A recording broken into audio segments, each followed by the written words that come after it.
Hello, hello. Welcome to my first live stream of gel printing.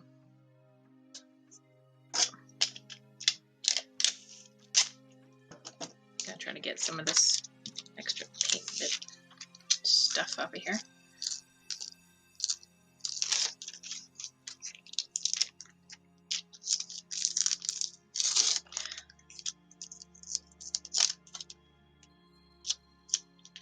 Okay, so for those of you who don't know what a gel plate is basically a block of gelatin, or in my case, since I bought it commercially, it's plastic that kind of acts like gelatin, and I've got, I think this is a 12 by 12 plate, and it's about this thick. It's flexible, and it's squishy. I'm squishing my fingers into it right now. And what we're going to do is we're going to make some backgrounds on this using some acrylic paint. I'm using Liquitex Basics, but you can use various wet and dry mediums, like grab this, like India ink. I've used India ink on this before, and acrylic ink, and like any kind of ink, any kind of craft acrylic paint. You can also use oil paint on this, but I never have because oil paint takes forever to dry. Okay, so I think I'm just going to do a quick test print to kind of show you guys what we're doing. Let's do a bright color so you can see what we're doing.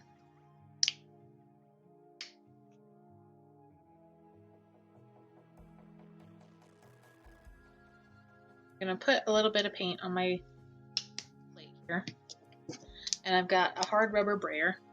Yeah, it's hard rubber. I'm gonna use it to spread my paint on my plate. Since this is such a big plate, I don't normally use the entire section. And I've got a stack of regular printer paper here. Oh, got too much paint down there. That's okay. I'll just grab a second sheet.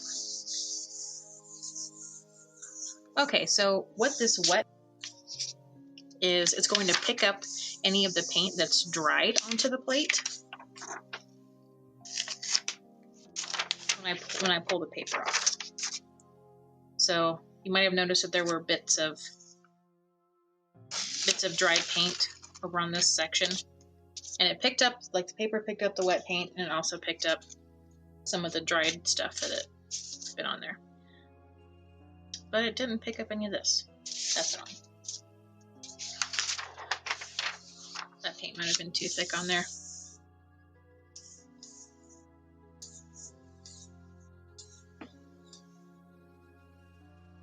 And I promise we'll get to the pretty looking one soon.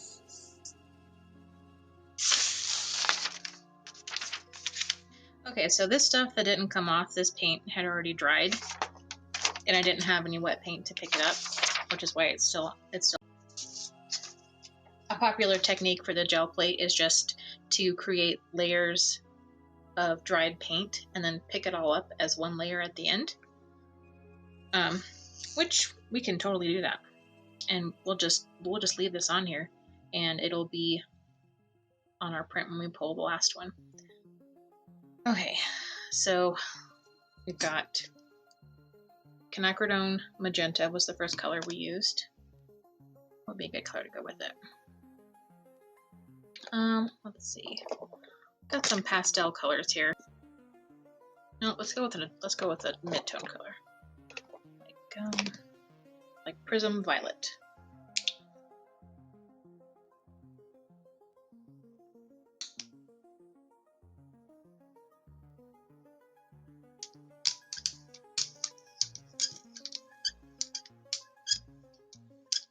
Oh, my brayer's squeaking. That's nice. And I have a sheet of paper over here where I roll off the excess. And these roll-up papers can be fun to use for backgrounds later. Okay, so I'm gonna use some of this bubble wrap to lift off some of the paint while it's still wet. See how the bubble wrap picked up some of the wet paint, but it left a cool impression in the paint on the plate. So I think this is still wet. Yeah, we're gonna let that dry. Actually, before we do, let's grab another tool. This is a little circle. I think it's a washi tape roll, and I'm just gonna make impressions. So I'm not carving the surface of the plate or making impressions into the surface. I'm making impressions into the medium that I put on the surface, which is the paint.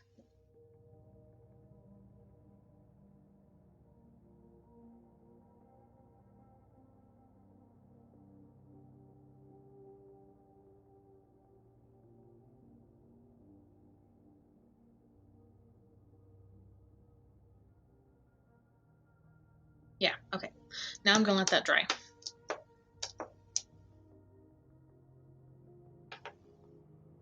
I thought I had a little desk fan to help me dry stuff. I wonder where that went.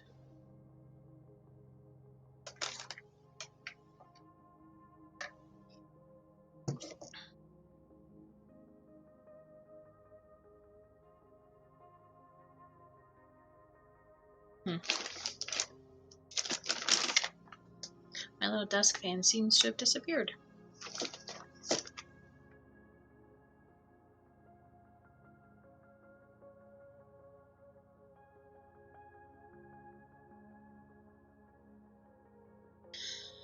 Okay, well, acrylic paint dries fast, so I guess we can just sit here and chat while we're waiting for it to dry.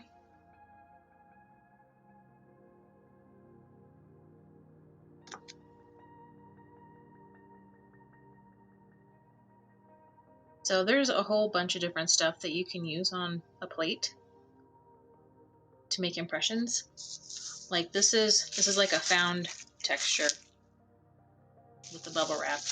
I've also got stencils that I use with the plate, and we'll use some of those later. Here's another found texture tool. I found this in the sewing aisle in Hobby Lobby. I'm not quite sure what it is. I think it's for like, no, I'm not going to speculate because I have no idea what it is. I also have, this is a silicone trivet that has a cool hexagon pattern. So we might use that later. I also have texture tools that I made myself.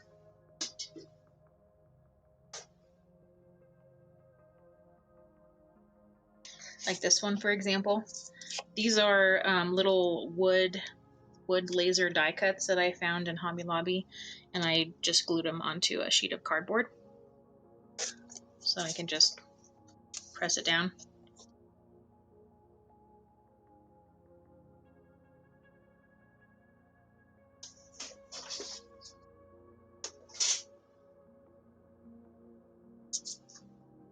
There's another texture tool.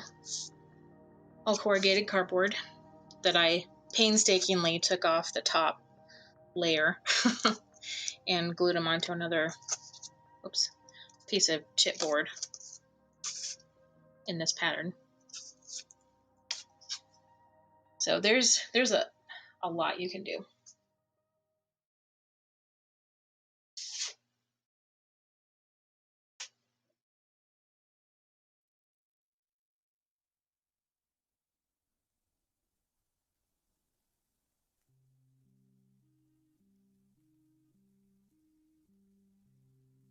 Okay, I think it's dry. Yeah. Okay, so now we can add another layer of paint. Let's go with a lighter color this time. Let's go with, this is Brilliant Purple. Got a huge of paint dried on the cap. get rid of that.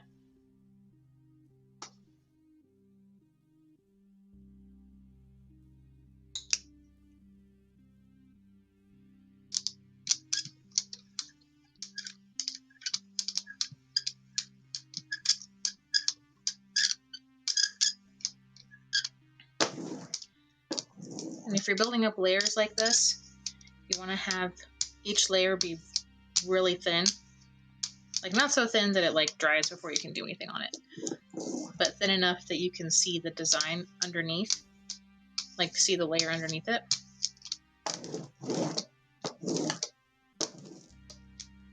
Okay, let's do some of this sewing stuff, whatever it was.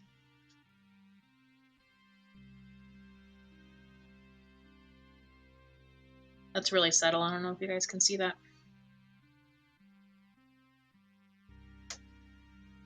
But I don't try to overlap this tool so much because then the lines just get all weird looking.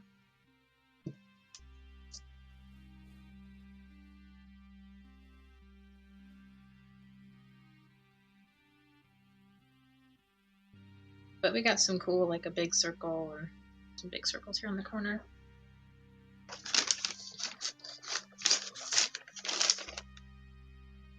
And we could probably do another texture thing as well. I wonder if I have something. Just drop some paint on there. Let's try this. These are just toilet paper tubes that I cut up and glued together to make a star. But this is probably going to be really subtle too. I don't know if you'll be able to see it on the camera.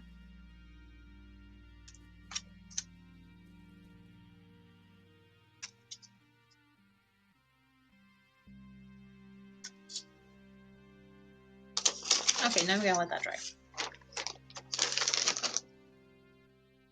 Alright, pick up my paint.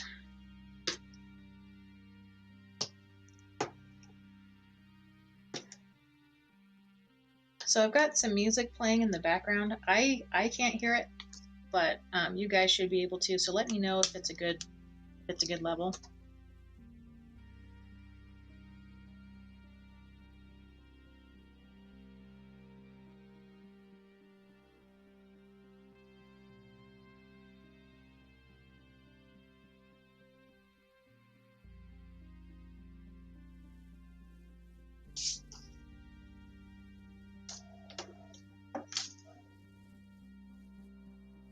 What's great about gel printing is that you can basically build up the layers like intuitively. You don't necessarily have to have a plan of where you're going to go. And then at the end, it's kind of a surprise. I mean, there are ways to make prints so that you know kind of what they're going to look like at the end.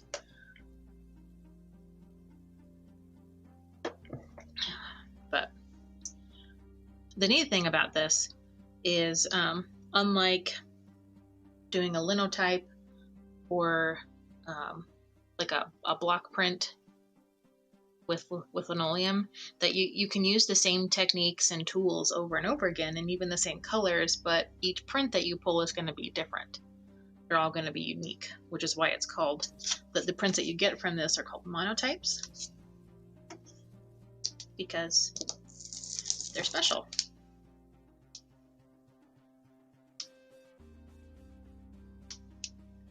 Let's see, are we dry yet? Nope, still got a couple of gummy spots.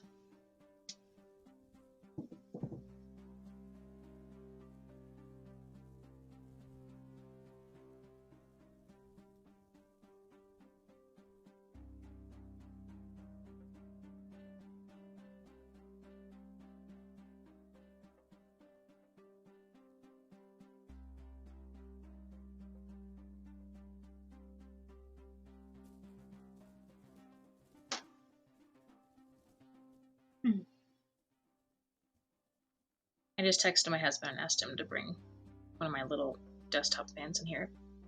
That'll help speed up the drying time.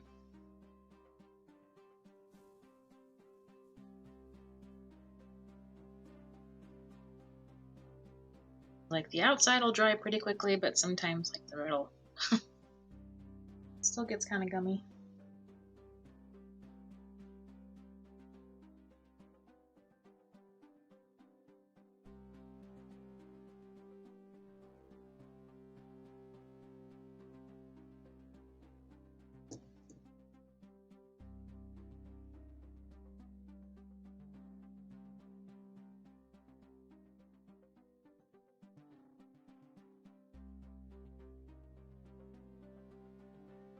I think once this layer is dry, we'll do the pickup layer.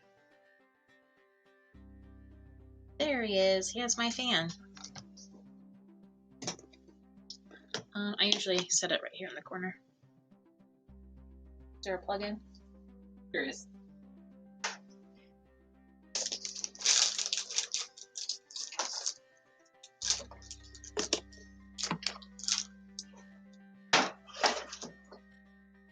Can we get to it?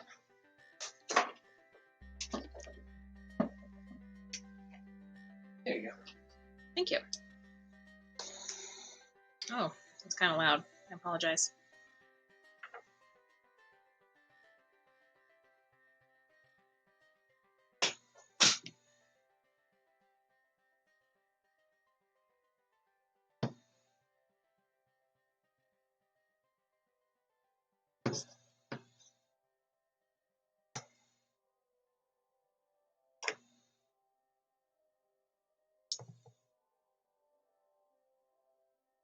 Okay, I think we're dry. All right, so this area of paint's not going to cover this entire 8.5 by 11 sheet, so I think I'm going to do a smaller piece. If I can find a good one.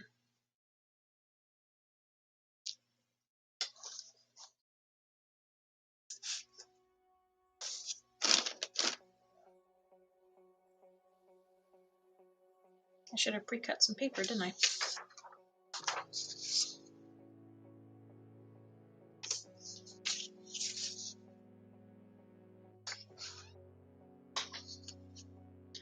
Oh. Can you hear the I turned the fan on again? Kittens, can you hear it?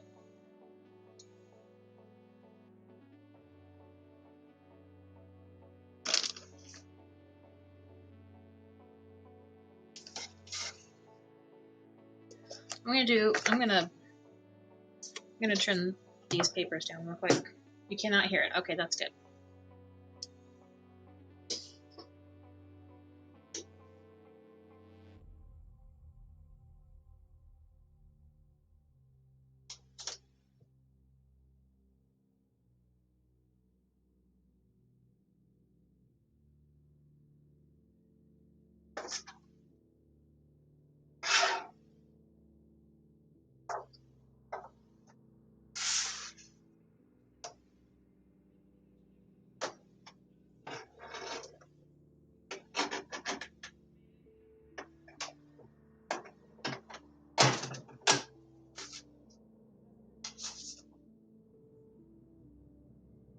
This is me being super prepared.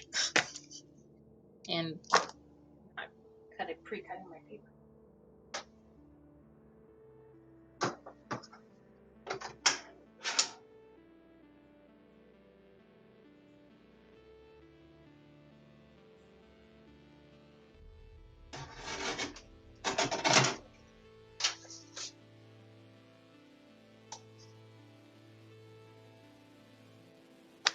Okay.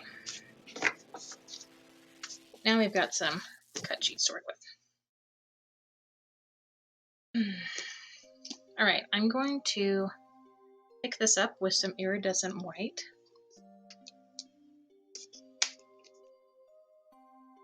Whoop. Yeah, that's probably enough.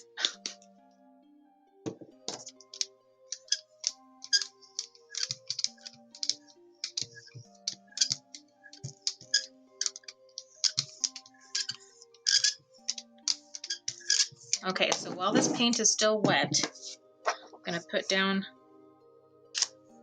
my paper and the backing sheet too. Just pick up the excess. I'm gonna run my brayer over it so I can get even pressure over the sheet.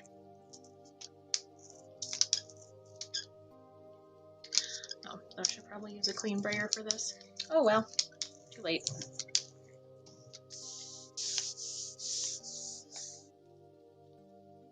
All right. Moment of truth.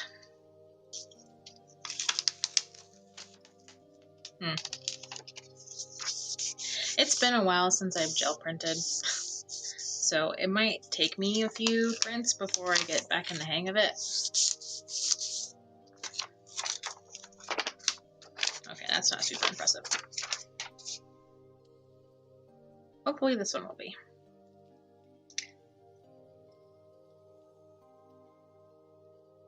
Oh, look at that. That came off super clean. Except for this bit here. Okay, so you can see the bubble wrap layer, the sewing interfacing thing is really subtle, but then we've also got like our circles and our flowers. I'm gonna take a quick look. And then where you can kind of see the white of the paper, it's a little bit iridescent because we used iridescent white to pick it up. So that one turned out okay.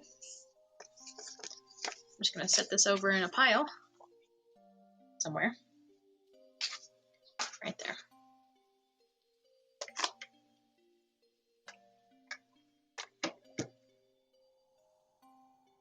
Oh no, I think I lost my music.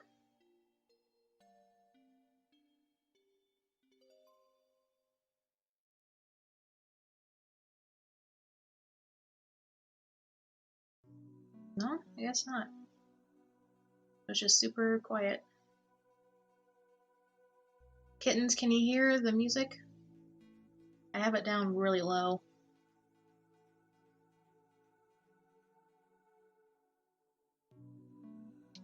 Okay, let's see if we can do a cleanup print of this and pick up all the excess here.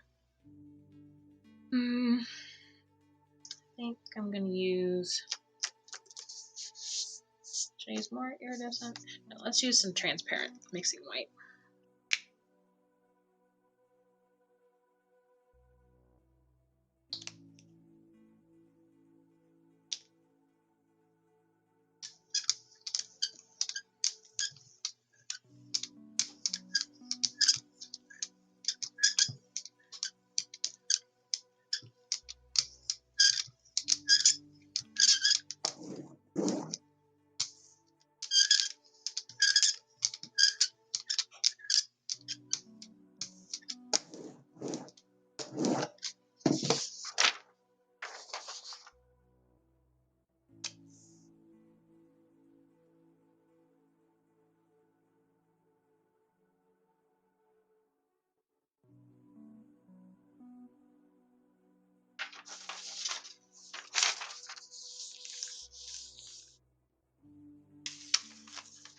Some of that got picked up. If you're not quite fast enough getting your paper down, then the paint's just gonna dry before you can pick anything up.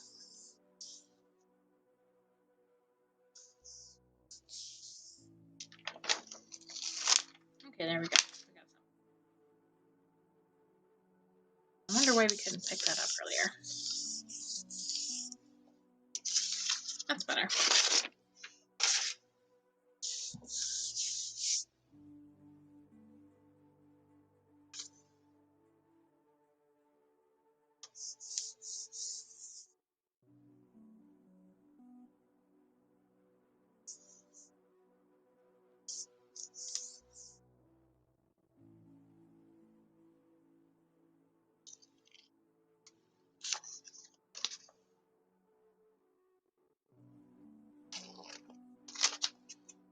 Okay, we got some of it.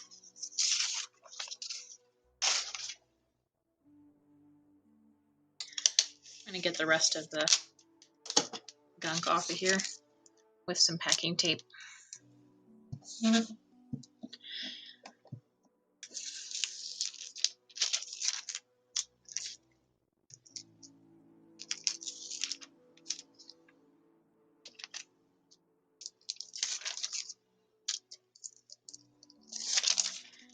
And a lot, well, I say a lot, I don't know. I've seen some printers who say they don't even bother cleaning their plate, like, at all. They just let the crusty bits, that's the technical term, they let the crusty bits just build up and build up until you get, you know, this like random stuff on your prints that can yield some interesting results. But I, at least, if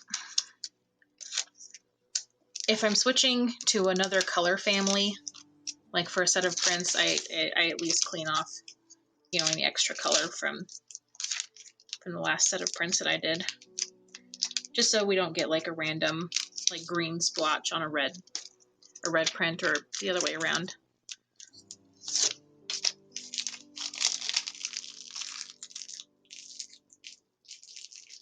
And I think we lost the music again.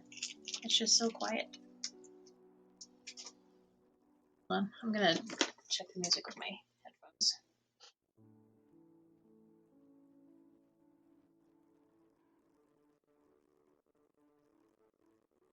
Maybe it's the station that I picked. You need something that's a little bit more upbeat.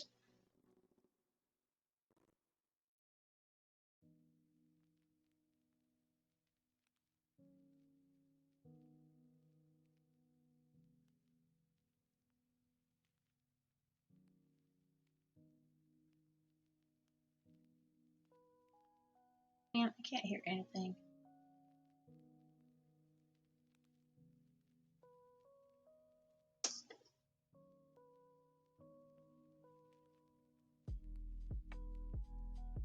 Okay, turn it up a little bit.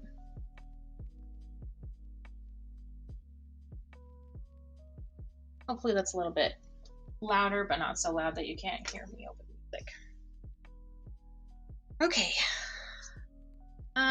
Since we're doing some pink stuff, let's just stick with that.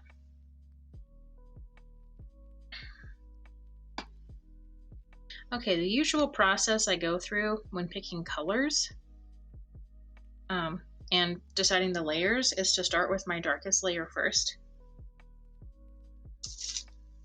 But the texture or the stencil of that layer can't like take over the entire page. Let's see, I'm gonna pull out a stencil that I use a lot. So like this stencil, for instance. Let's start with, where's my Prussian blue? I love Prussian blue. Yeah, Prussian blue.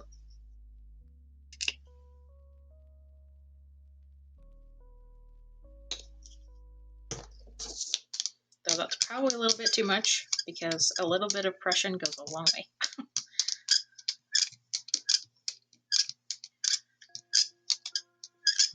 Okay.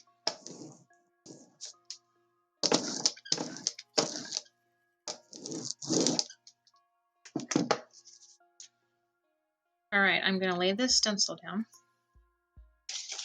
and I'm gonna use one of my scrap pieces of paper, maybe, yeah, to pick up the paint through the stencil. You can already see like the wet paint is like sticking to the sheet through the stencil.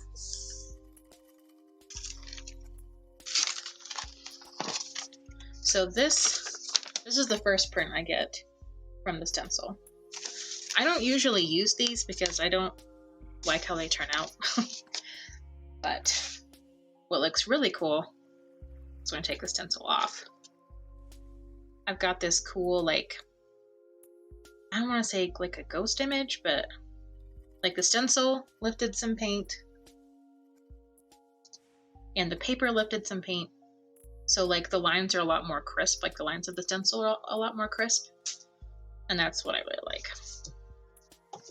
But you can see there's a lot of gaps in here where we could see into more of the paper. And so it's not like a solid blue.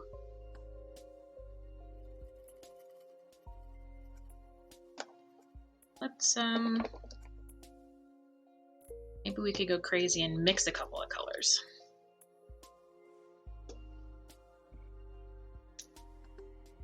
What should we do? Where's...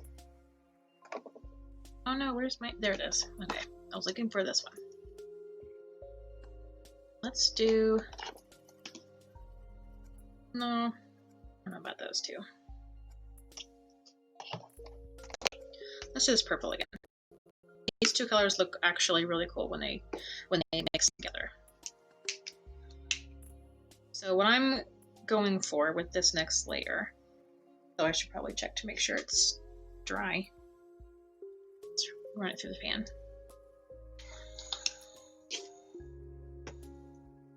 So with this next layer, I'm gonna do like a diagonal gradient between the two colors. So we're gonna have bright aqua green up here in the corner, and we're gonna do the brilliant purple down here, and they're gonna have like a blend in the middle.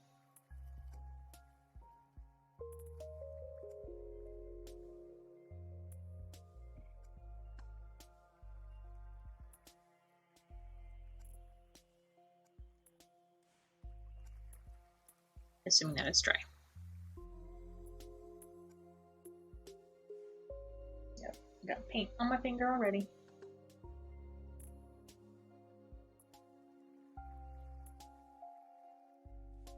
Okay, I think that's dry. A little bit of the green.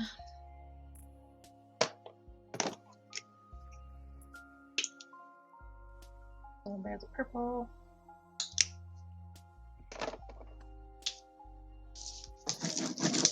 And the blue is dry on the brayer.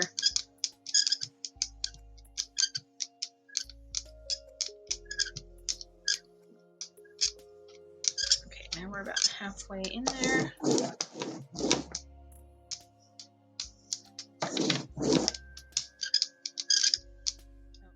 Oh no, got some color contamination. Oh well, who cares? See, isn't that a cool blue that it makes in the middle there? Okay, so it's not a perfectly smooth gradient. That's okay. And I'm just going to go ahead and pick this up. I don't want it to be too complicated.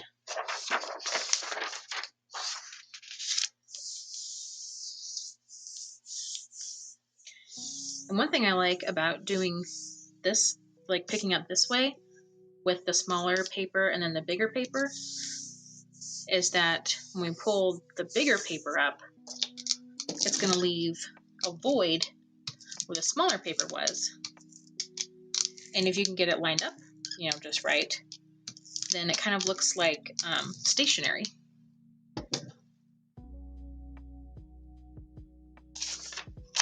Let's see if this is still wet. I'm going to pick up some of this extra here.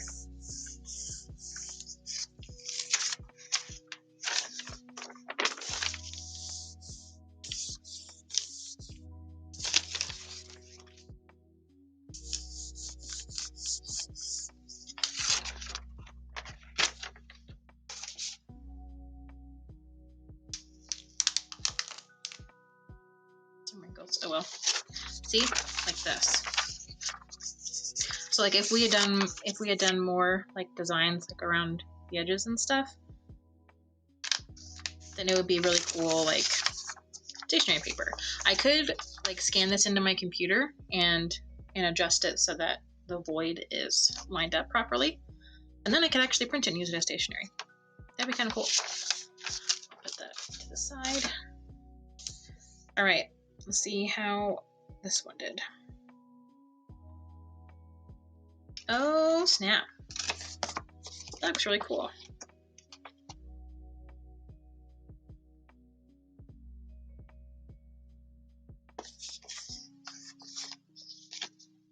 Okay, put that in our stash.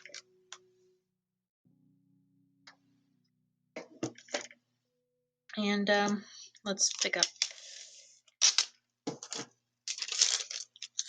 some of this extra stuff with tape.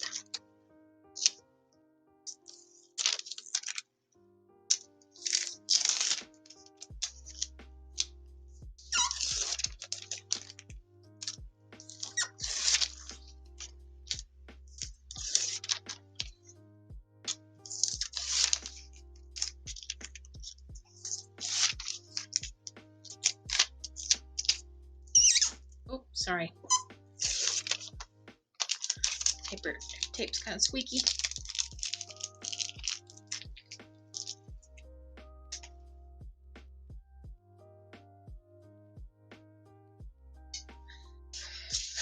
All right, what should we do next? I could do some more Prussian blue stuff. I'm just like obsessed with Prussian blue. It just looks so good on top of like pretty much any color, except maybe like poop green or something. We could do another stencil. Or actually, let me grab one of my other texture plates that I showed you.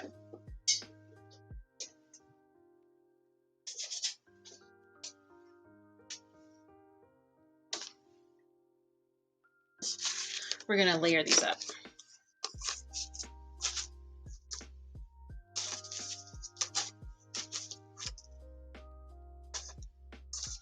Okay, so we're gonna switch things up with this next print. Kind of doing something similar to what we were just doing, but we're gonna add some extra steps. Let's do purple. We're gonna do some pastel colors. So we're gonna bring that out again, and that purple and light blue permanent. Do pink, rose pink, or portrait pink. Let's do the rose pink.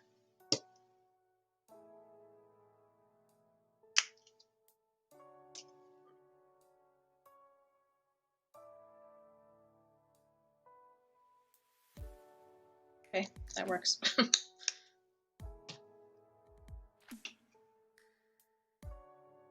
Do just like a mix of colors.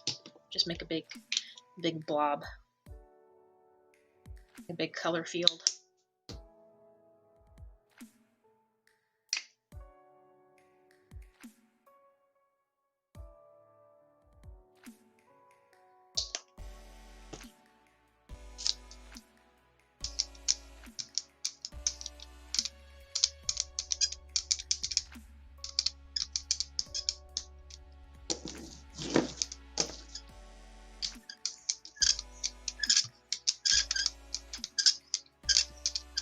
I think that rose pink was a bad idea. That's okay.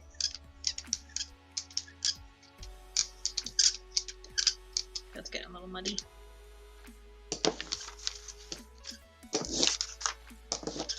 That's okay. Make mistakes and move on.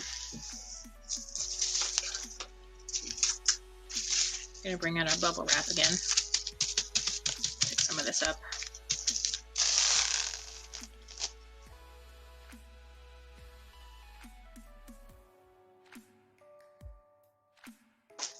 And while the paint is still wet, we can do stuff with it still. Let's do this little random thing. This is from a kitchen implement. Am I just getting the circle? Yes, I am. I wanted the design in the middle.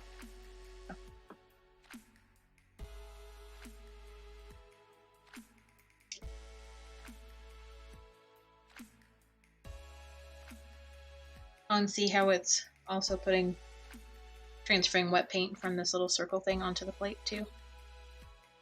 We can do stamping. Pick up some of this.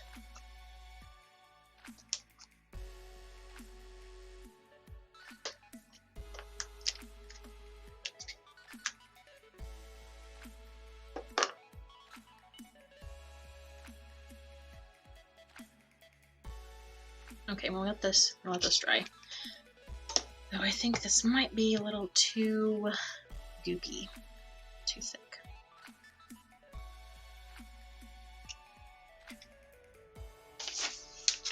wonder if we pick up some here and there.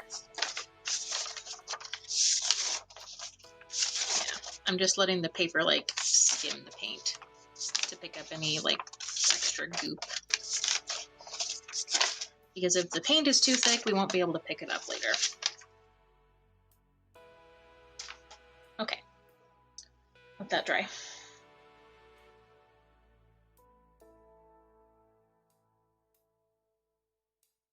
Yeah, I'm kind of regretting my choice of doing pink in here. Should have done the 3 colors. That's okay. Live and you learn. We can be like Bob Ross and make happy little trees.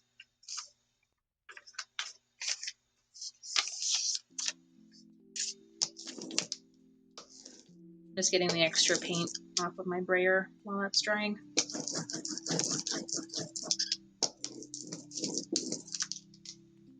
A lot of people like to use the roll-off pages for like art journals and collaging and stuff, but I tend to, like, once I've covered one side in paint, I fold it over and I brayer on like every single side. I basically use up the entire sheet for roll-off, so I never really have a chance to save them for other things. They end up getting tossed. Oh well.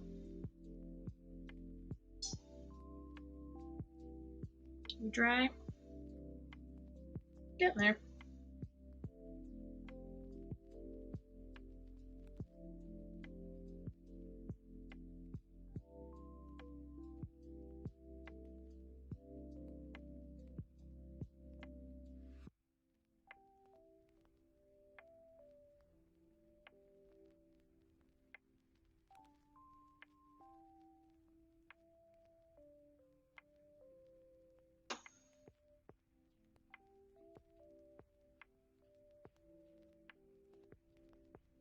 Okay, that's probably dry.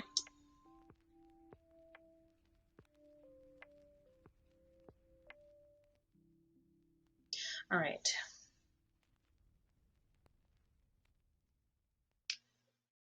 We are going to, what are we going to do?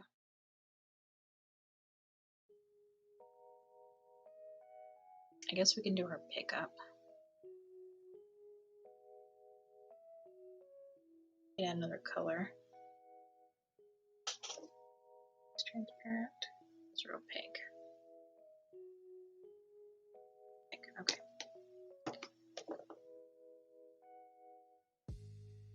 Oh, I know what we can do. I'm gonna pick up with some silver paint. Yeah, that'll look really cool.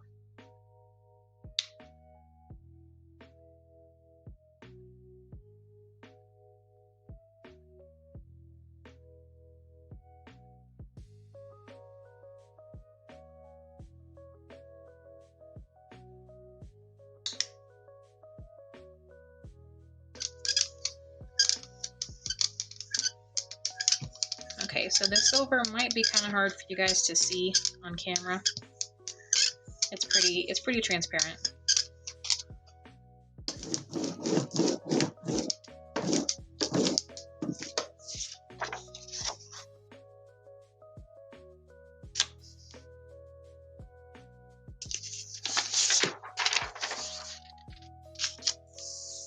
Ah, I got it off center again.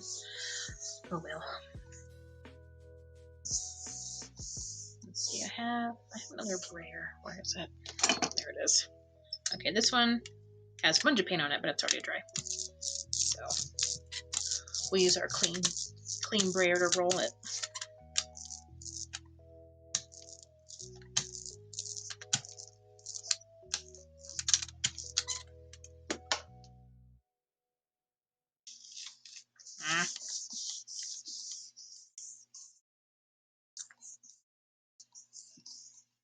Like I said, it's been a while since I've used my gel plate, so I'm still a little bit rusty. Oh, okay.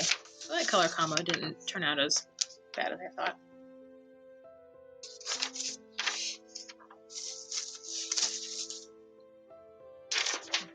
That's all stepped up. All right, let's see how we did.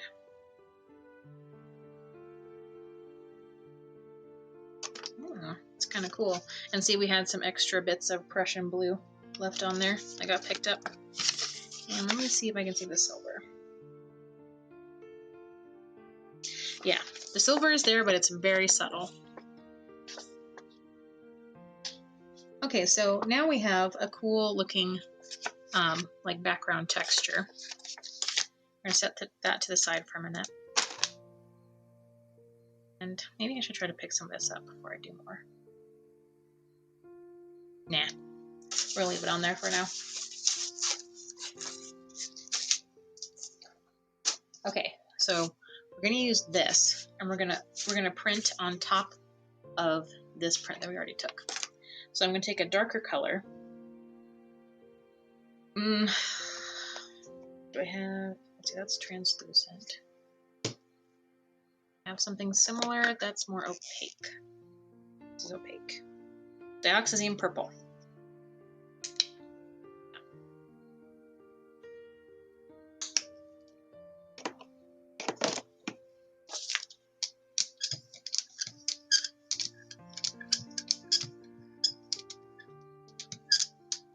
Gosh, sorry, my brayer is so squeaky. Okay, we're gonna spread that out. I don't want it to be super thin this time. Spread that out. We're gonna press our texture plate down onto the wet paint.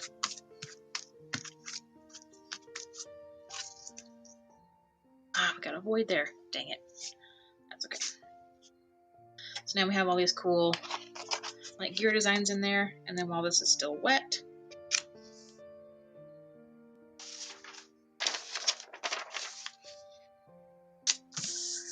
we're going to pick it up.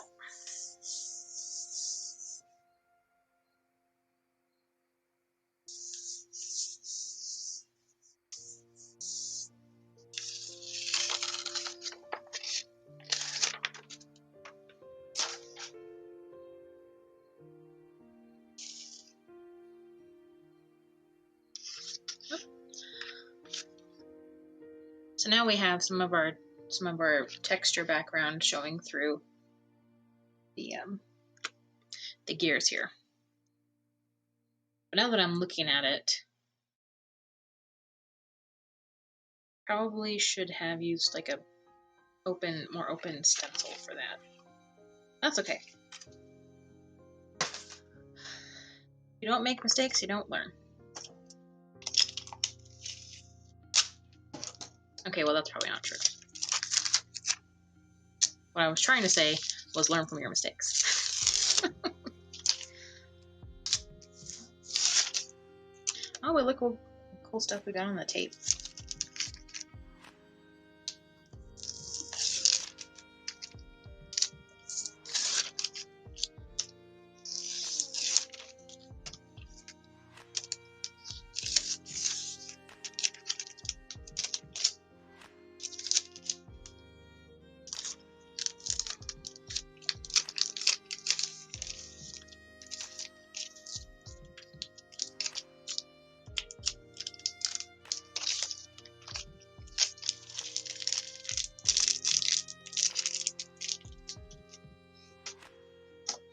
Sorry, gonna need some more tape.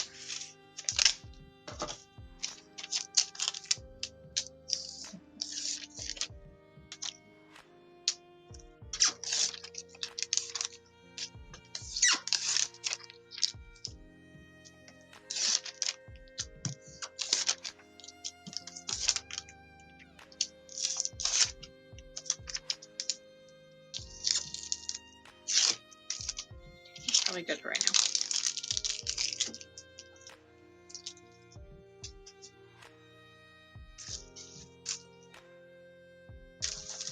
Okay, so we're going to do that again, but we're going to use a different top layer this time, one that's more open.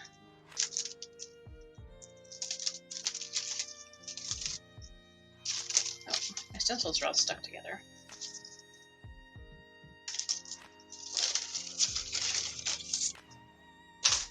Okay, here's my big gear stencil.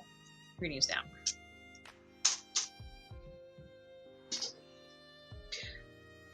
Okay, we're gonna use those same colors again, and maybe skip the pink this time.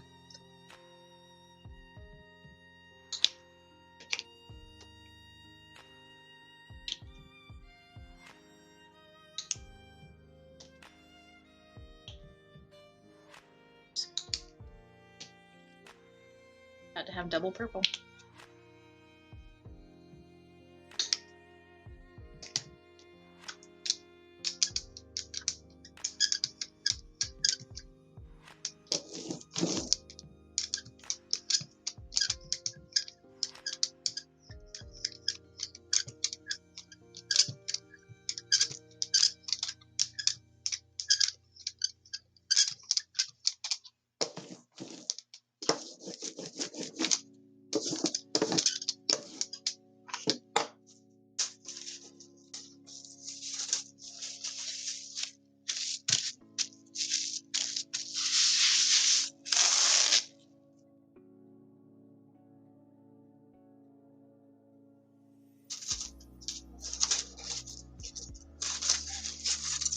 I'm gonna grab this texture plate.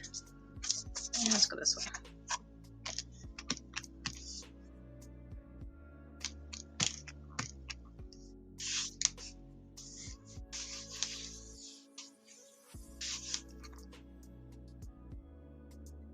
Kind of subtle, but it'll look really cool with the bubble wrap.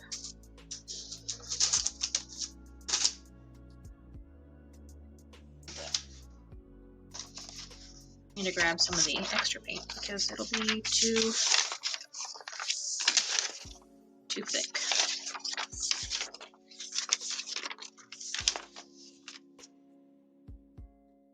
Okay.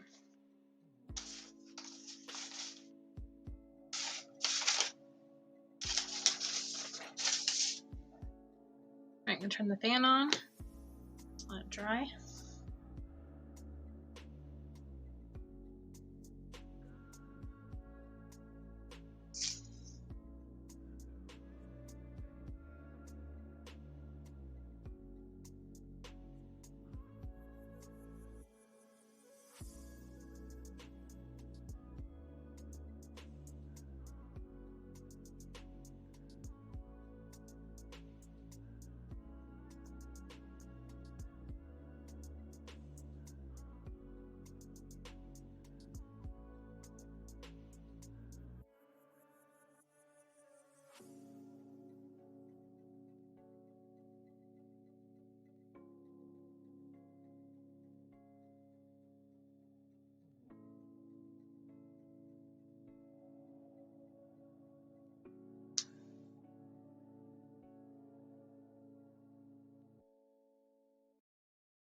I'm not convinced it's dry yet.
Okay, that's fine dry now.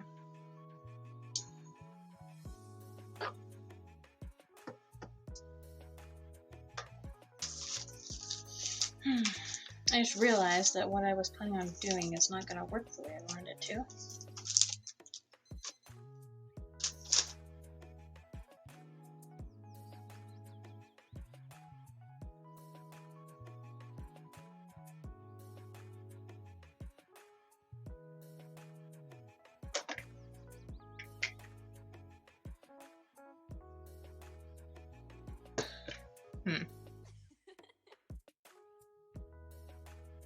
Oh, darn.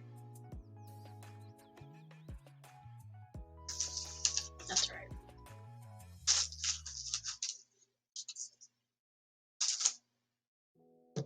Alright, we're going to use silver to pick this up again.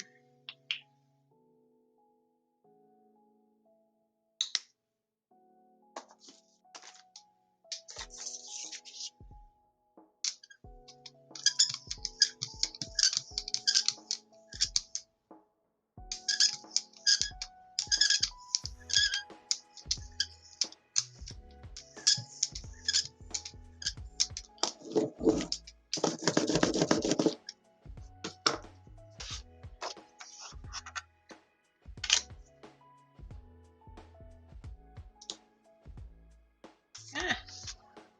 Come on, paper, paper, paper.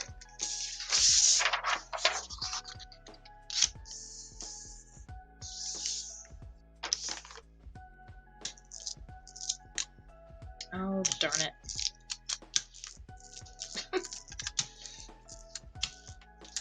Didn't get down there in time.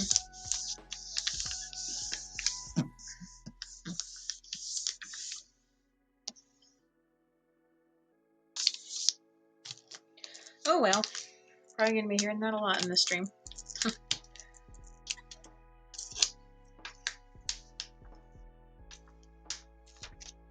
Ooh, we might get a cool stationary looking print. That. Okay, I want to be able to get this bottom bit. So I'm going to use a trick that I sometimes do when a print doesn't come up cleanly. When I mean cleanly, I mean there's like a big gap of paint left on the plate. So I've got some matte medium here.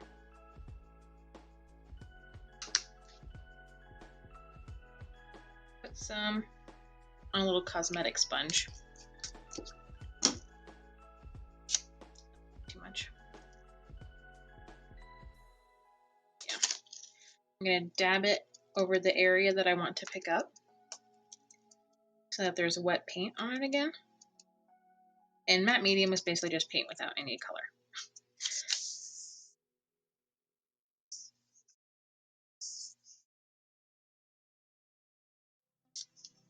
Aha, and see, we got that extra bit that we were wanting.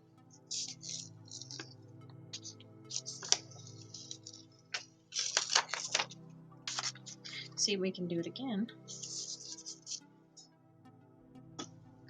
Here, because we got a big void.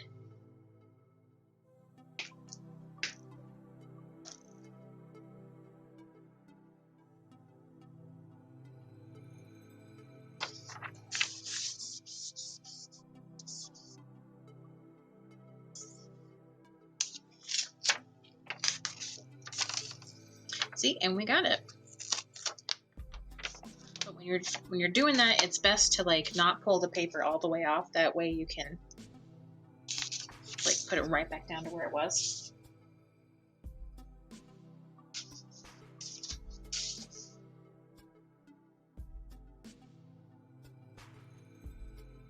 Set that off to the side somewhere.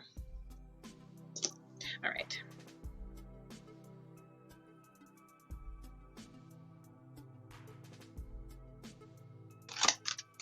Ta-da! Beautiful. Nice and shimmery. Whoops. Something on there.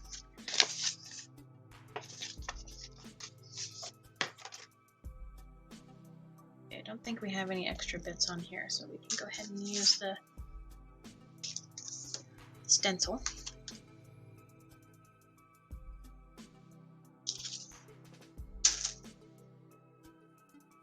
Let's do the dioxazine purple again. I'm not going to do such a thick layer this time.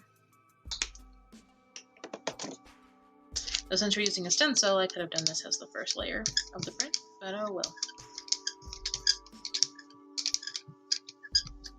Well, since I'm not using as thick of a layer, let's try that texture plate again. I really want this to work.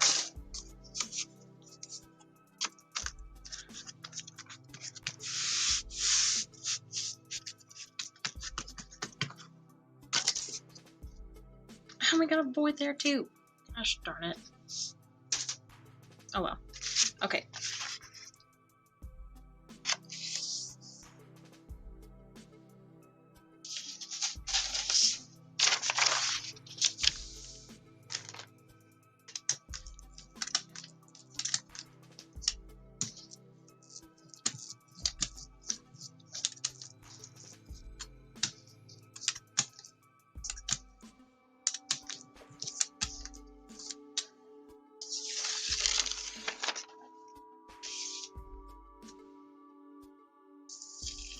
That looks better.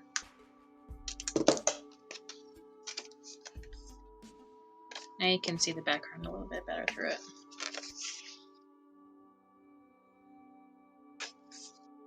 So I'm still mad about these voids here. Oh well. What is that? Why is there a sticky spot on this sprayer?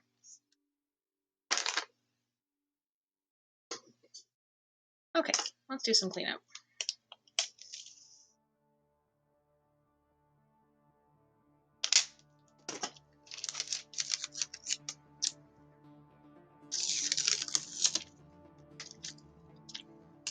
But you could even save like these bits of tape. I've seen printers on YouTube do that and collage with the tape. I usually use my prints for card backgrounds. I don't do a lot of collaging, but it's definitely something you can use these prints for. I've made card backgrounds. I've used prints for backgrounds for mixed media projects. Not necessarily collage, but like assemblage type stuff.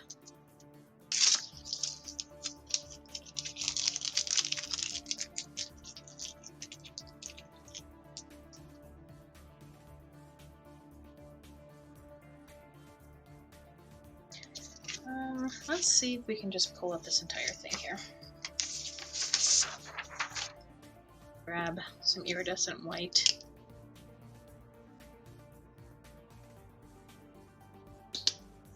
When I'm doing like a cleanup print of the, like trying to clean up the plate with a print, oh no, the paint wasn't dry. I like to use my iridescent white because then it makes the print all nice and shiny when you pull it.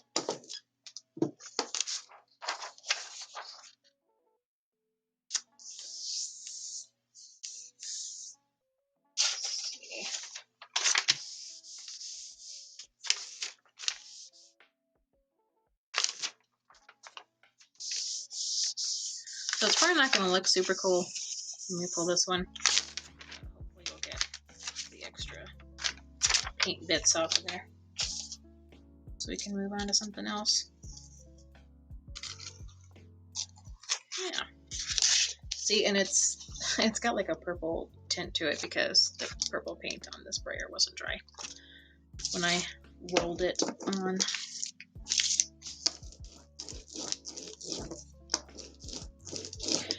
Okay, and then I can print over this, like do more layers and then use this to pick it up if I want to. I may actually show you that. No, that's what we've been doing. That's what we've been doing. I can speak, I really can. Okay, so we're gonna shift gears a little bit and we're gonna use more like found objects to make marks. Mark making tools. I've got my little bag of tools here. And we also have some Foam brushes somewhere. Yes, here we go.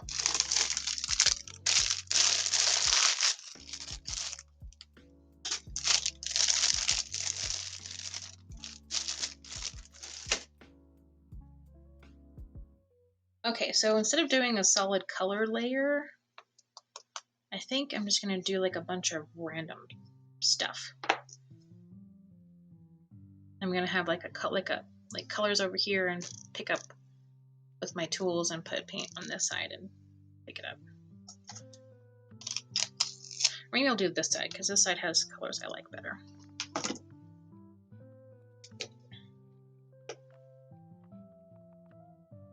Okay, let's start with light colors and work our way back to dark colors. Color palette should we use? Let's do pinks and purple since we got that on there.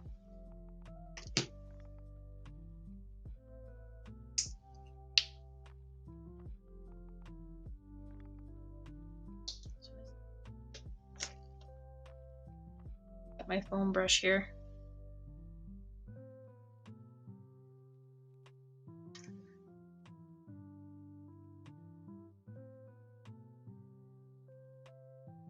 Just gonna make some marks, whatever I feel like.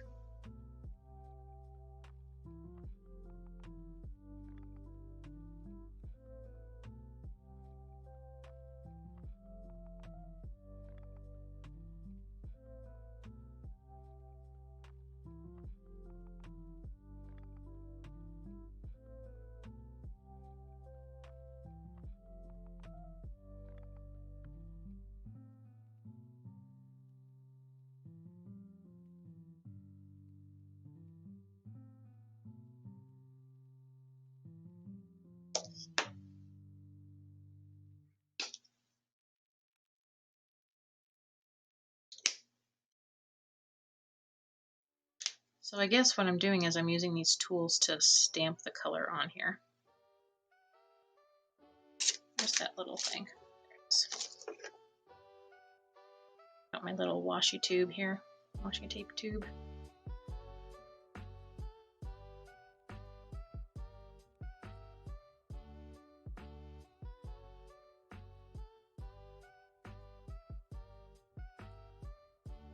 Oh, that's kind of cool.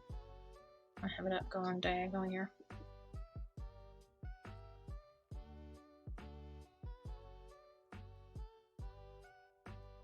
Success.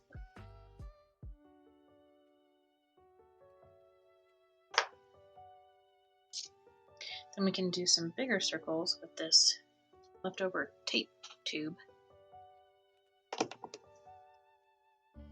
Some prism violet.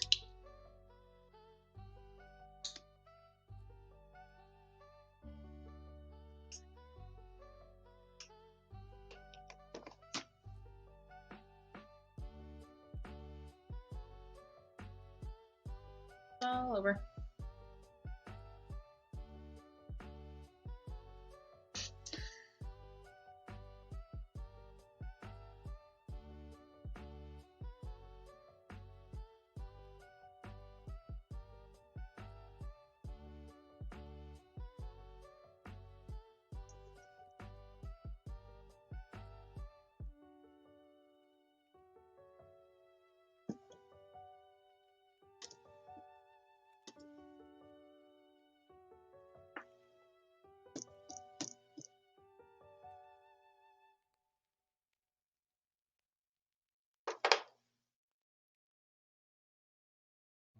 Okay, we've got a lot of circles going on. I kind of want to add some more like straight lines or dots or something.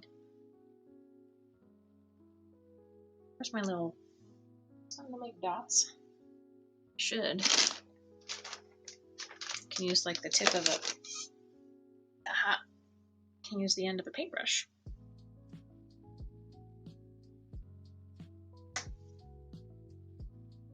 Let's do some yellow dots. Or we could do gold dots, that'd be fun. I'm going to do yellow.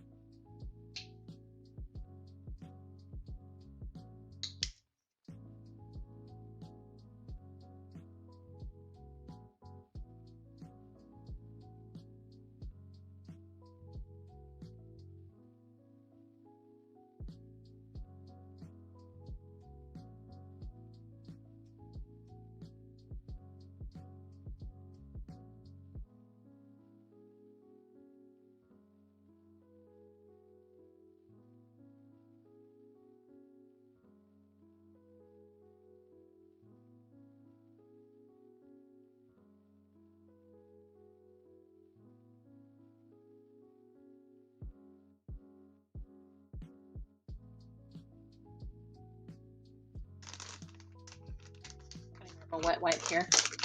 I have to paint off the brush.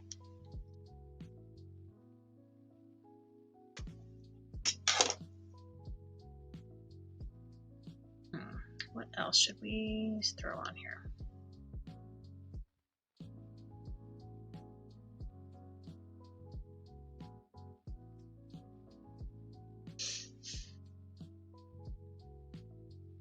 That might be good for right now, though I do want to add a darker color.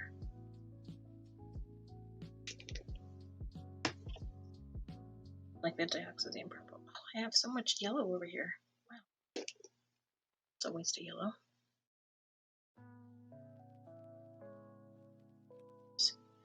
Do I have a fun stamp I could use?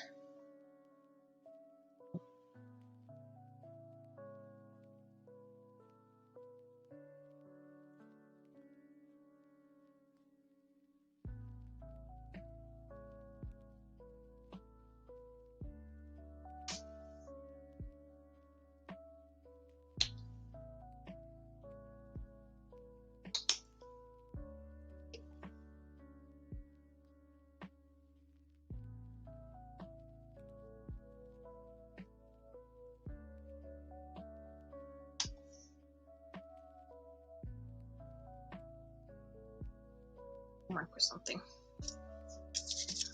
Let's do these little flower petals.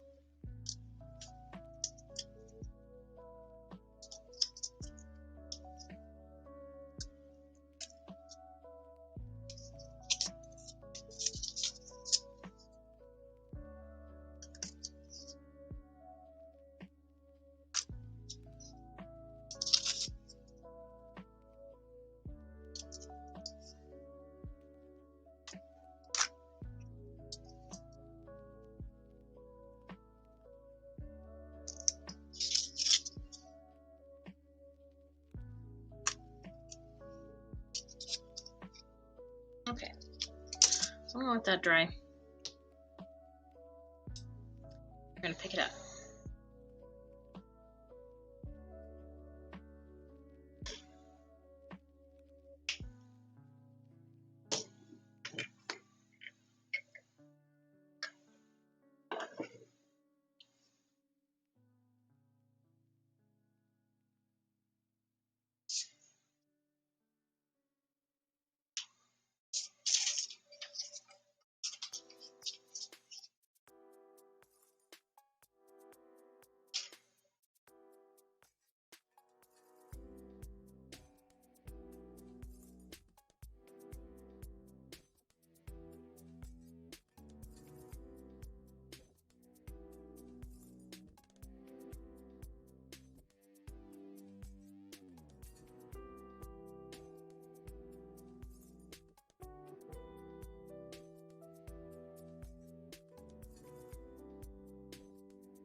We got some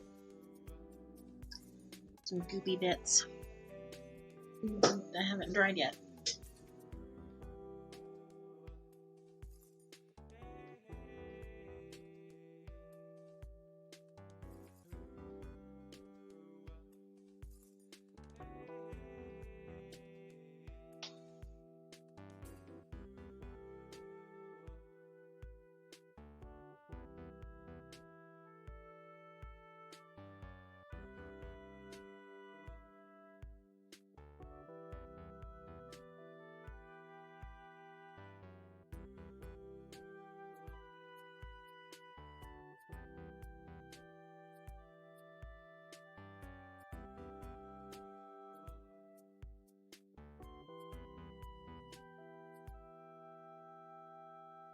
I'm looking through the prints that I've already done.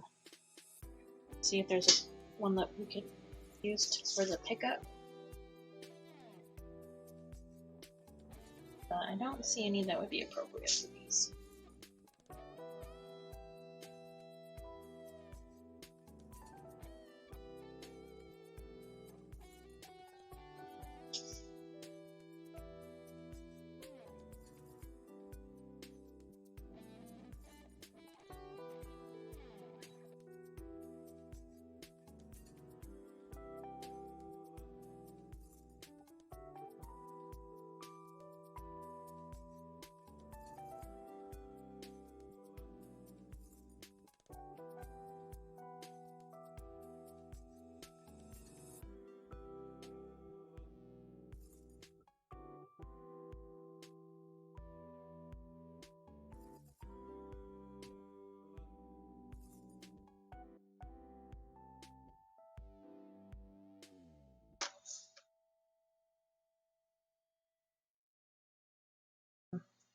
Still not quite dry. Maybe we'll have to grab a piece of paper and pick up the goopy bits.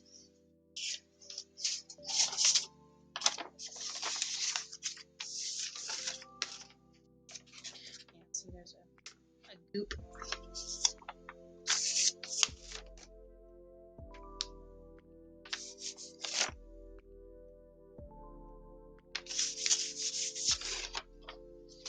Okay.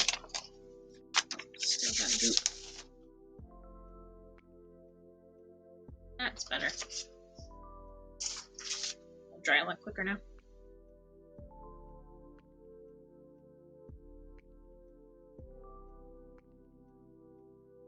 Okay, what color should I use to pick all this up?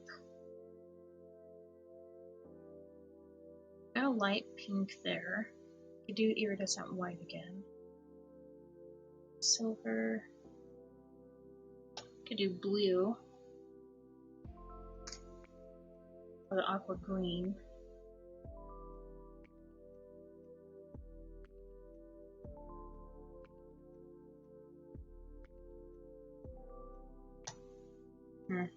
Hard choice.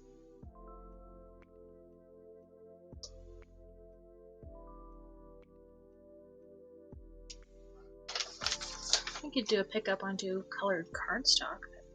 That'd be fun.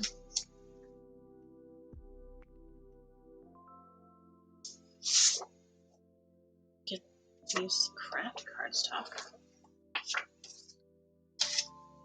I've got some purple, green, yellow, black. Not a very big selection though.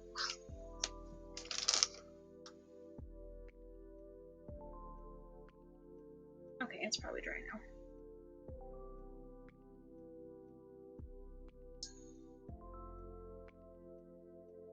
now. Okay, I think I'm going to take a risk and pick it up with my aqua green.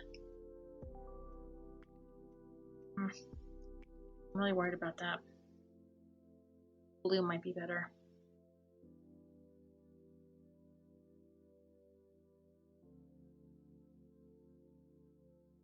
Or I could just do white.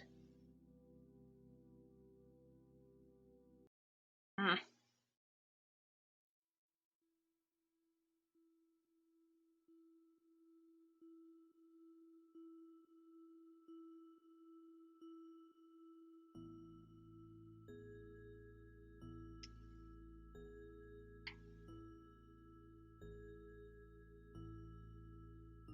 just gonna go for it and do green.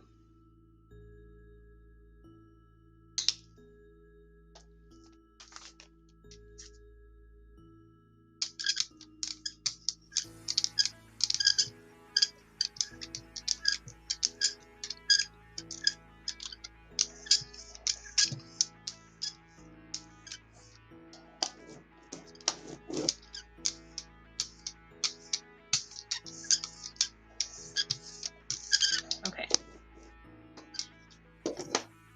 Paper on there before it dries. Got on crooked. Oh well.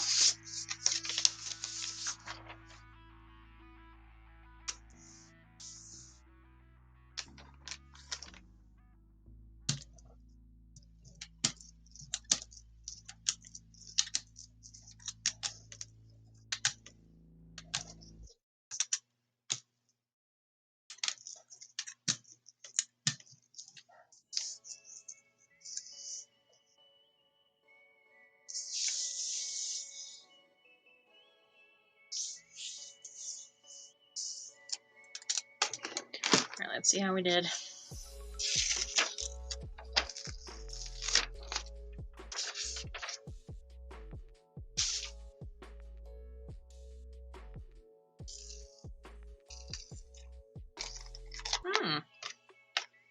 That's interesting.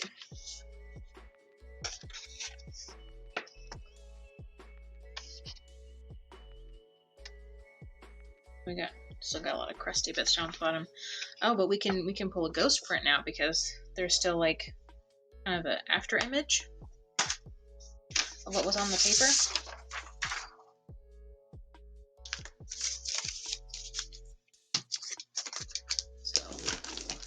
rid of my excess paint here. Sorry, my nose is so stuffed up. No, I've got like little granules in there. That's not good. Gotta be careful, you can't use anything sharp on your gel plate because it will damage the surface. You'll have a permanent like defect in the plate and in your prints.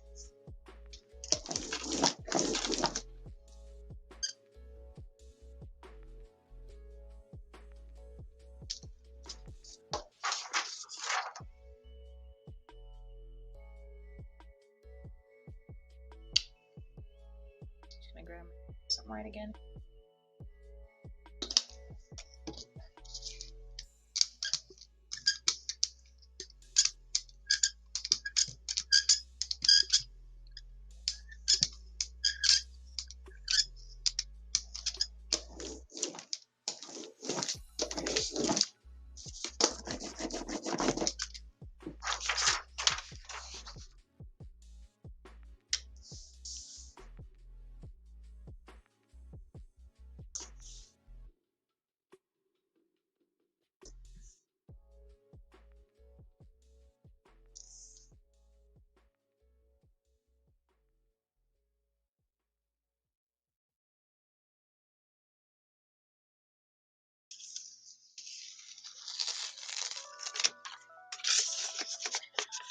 And see, we got a little ghost image of the design we had.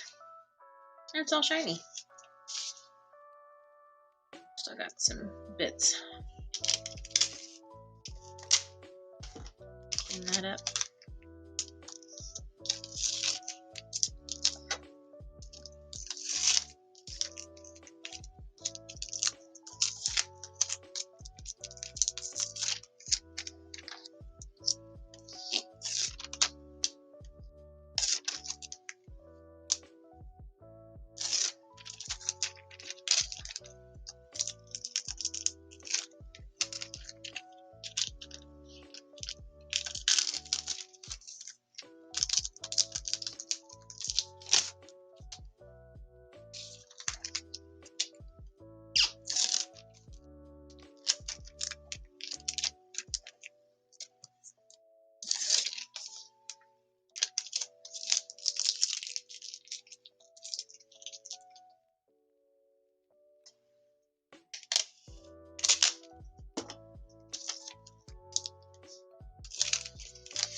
I've got the Backstreet Boys playing in my head.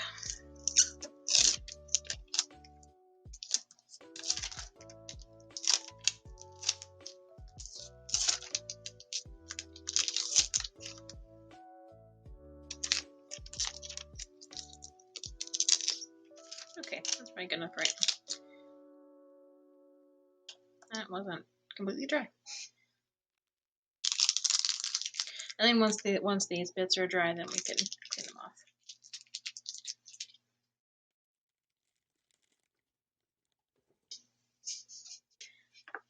Okay,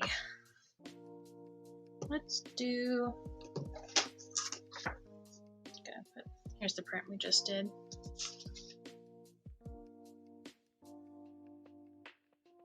Let's do some greens. We've been doing purples a lot. Let's do greens now.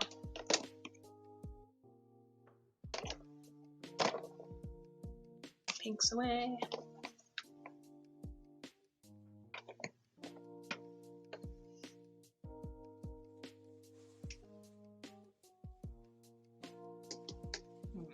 How do I want to do this? Yeah.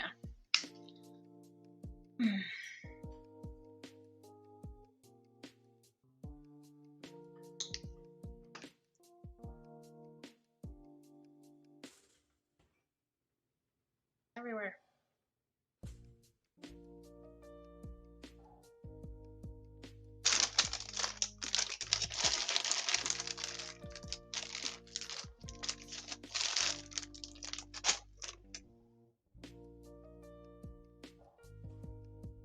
And do some more stamping and mark making.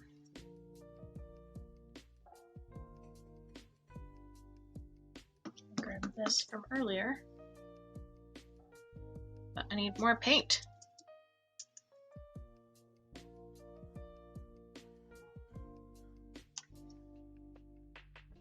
Oh, that's disappointing.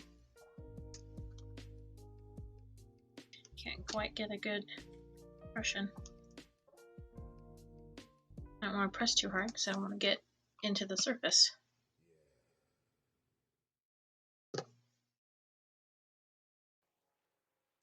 Let's dry that off.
I'll brush again. Do something else with it. Not quite sure what though. Just kind of making it up as I go.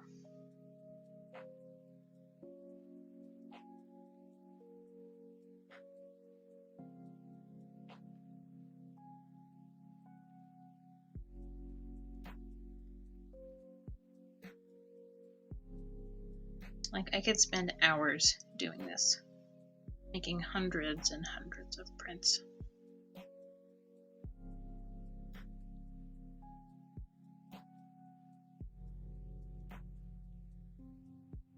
It's so relaxing.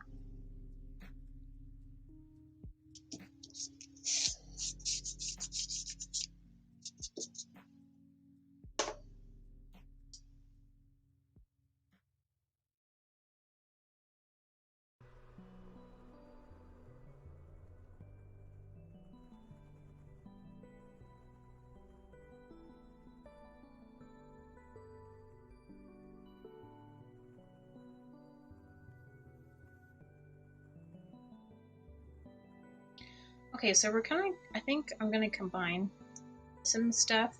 I'm gonna do some more mark making layers, and then do some texture plate layers, and pull it all up at the end. We kind of have a combination of techniques.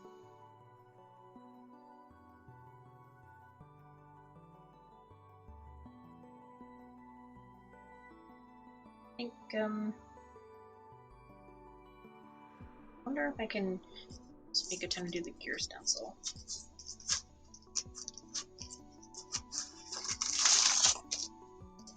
Sorry, I'm messing with my stencils over here. Ooh, these chevrons might be kind of cool. Those, not chevrons, zigzags. I haven't actually used these yet. Oh, and I've got polka dots too.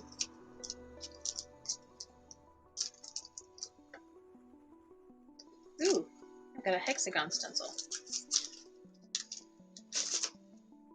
I have like this giant binder full of stencils.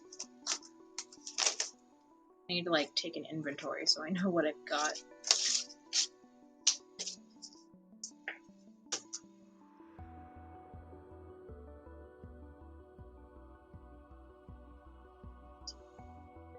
Got this cool stencil. It's covered in paint. I've used it a lot. I don't bother cleaning them.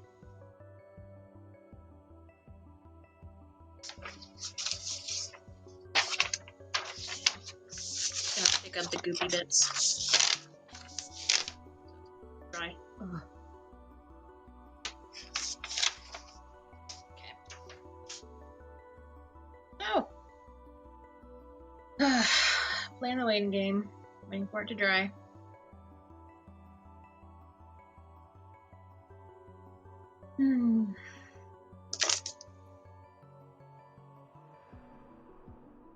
Anyone who's watching is welcome to say hi in the chat.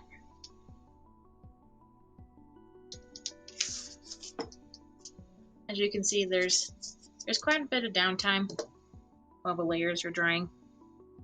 So that's a good time to take a chat break.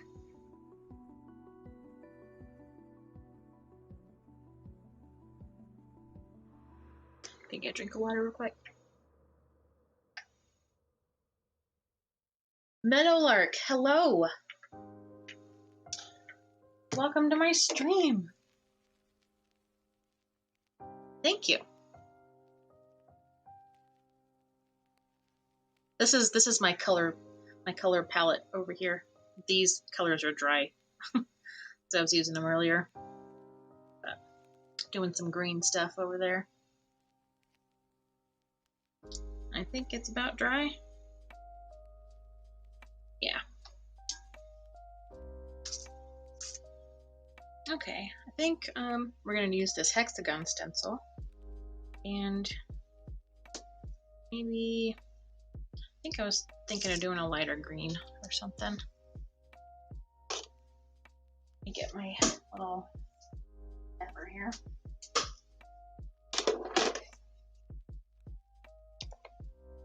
Ooh, one thing I could do. Oh yes, yes, yes, yes. We're gonna do gold hexagons.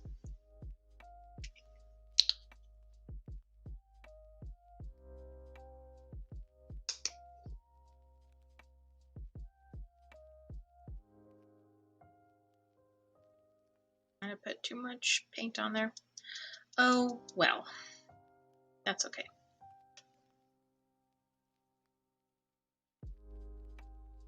Oh. This paint's pretty transparent, so these are going to be really subtle.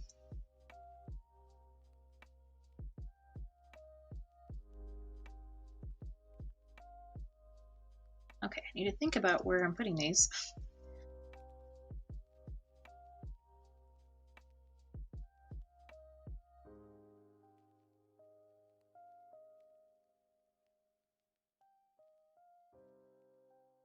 Yeah, I can barely see these hexagons, so you probably can't on the stream.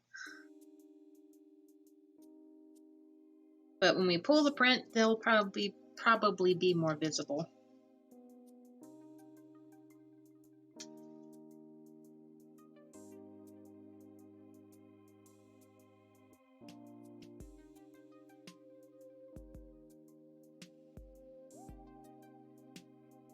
Okay.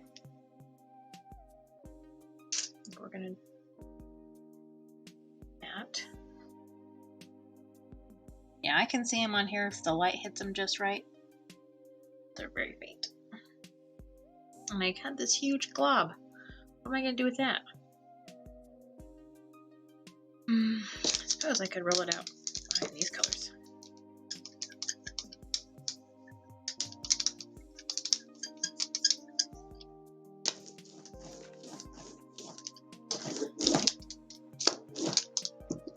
And then use my little washi tape roll, pick them up, and put them down.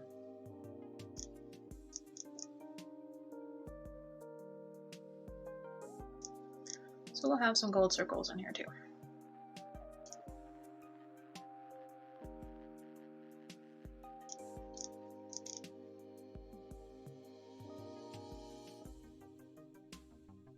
Okay, let that dry.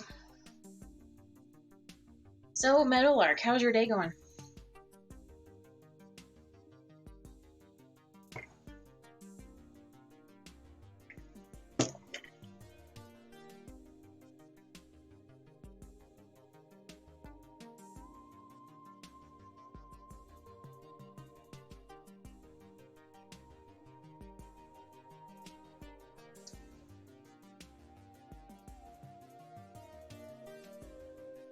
It's going pretty good. Oh, okay. Hi. I just got your text.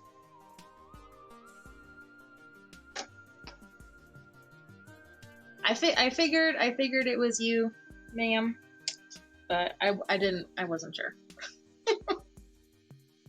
I'm glad you could make it. I think the only viewers right now are you and my husband.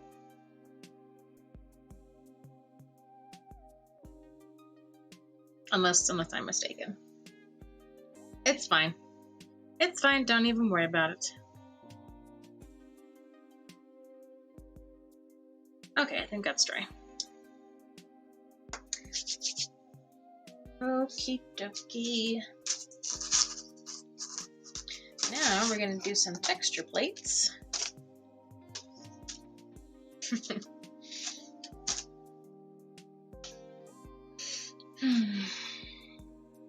Do anything fun at work today?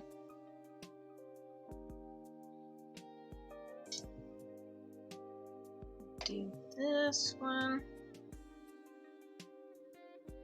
Yeah, well, I could do blue. But I don't like this blue very much. Do yellow. And the gold might blend in too much. Oh my gosh. I hate when I do this to myself. I like get myself into a corner. I don't know what to do. Oh, right. I was gonna do the aqua. Oh no! A big puddle of water? Where did it come from?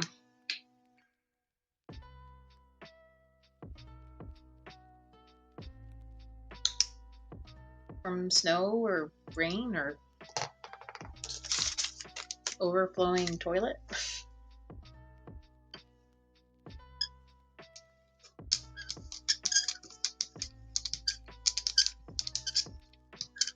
And of course you got to clean it up. Oh, basement sink. That's fun. By fun, I mean not at all.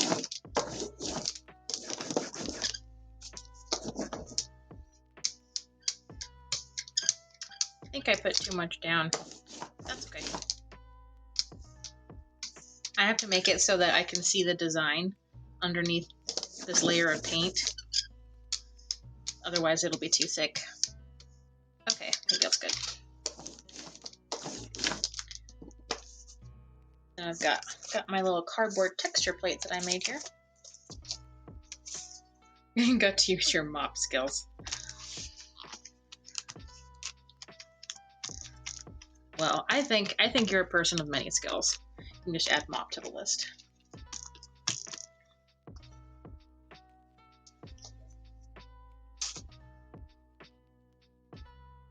Okay.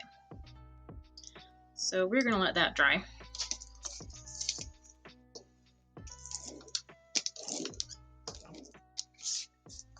I should probably get a new roll-off page.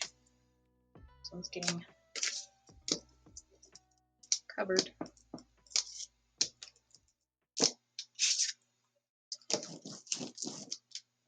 Whoops, that was still wet.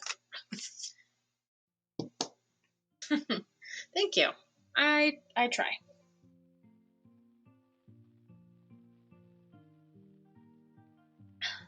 I've got some background music playing. Can you hear that okay?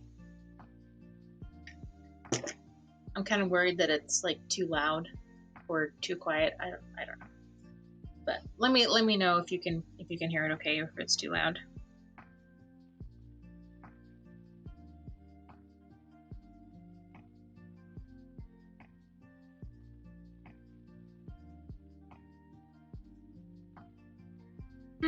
Waiting.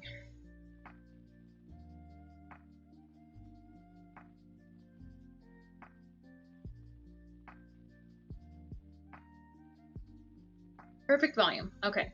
Excellent. Excellent. We're getting close.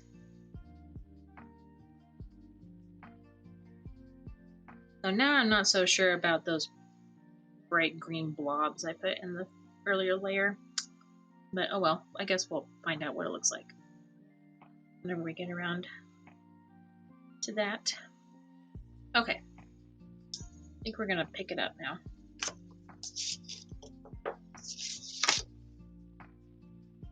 Okay, so since you weren't here for the earlier parts, All this paint is dry now, so I'm going to take some wet paint, put it on here, and use that to pick it up onto my paper. I'm going to do iridescent white. Oh, that was the paint, I promise. Pardon me.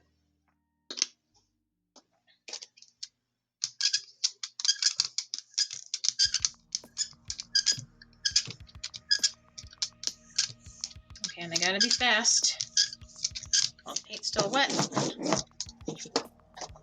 Get my sheet on there.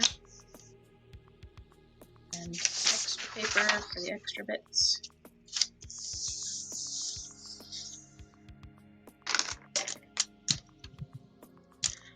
I'm just rolling my brayer on here to get some even pressure on that paper in the middle.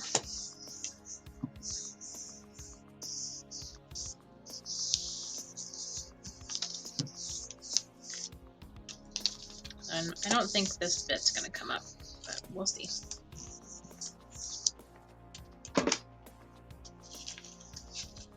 Oh no, we got a void. Gotta fix that.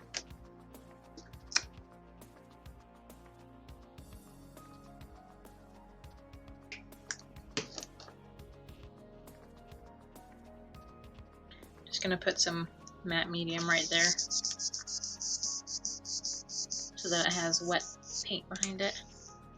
And we got it. Excellent. Oh man.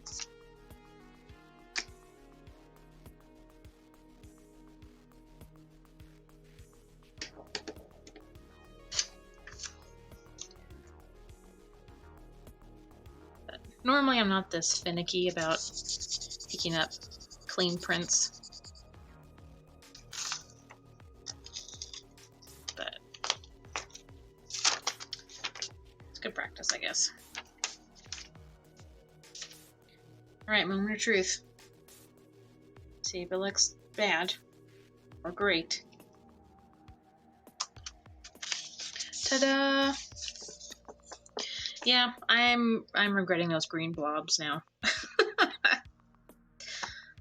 But I don't know, can you see the gold hexagons? 1, 2, 3, 4. Yeah, they're hexagons. All shimmery. Yep, I'm definitely hating those green blobs. That was a bad choice. But that's okay. Let me show you some of the ones that I've made so far. Okay, so that's one we just did. And I did this one earlier before you came on here. And then these two as well. This one. And this was the very first one that we did.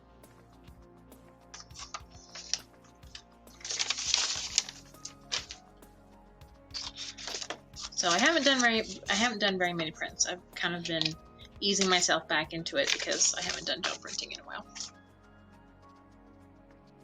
Do we have any stuff to pick up? I suppose we can pick up all this stuff. I'm gonna see if I can pick up all this extra paint over here,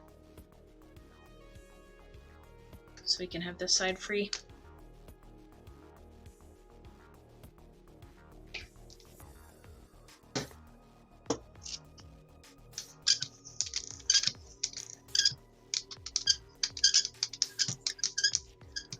Oh, this one? Oh, let me grab it. Talking about this one?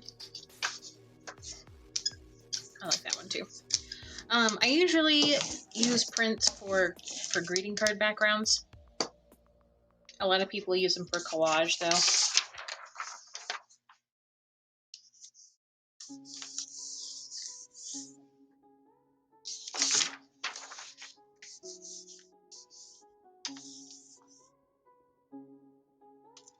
I don't know.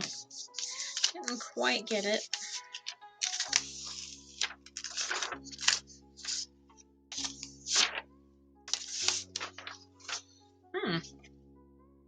That's interesting. Gives me an idea. That was still wet. Blech.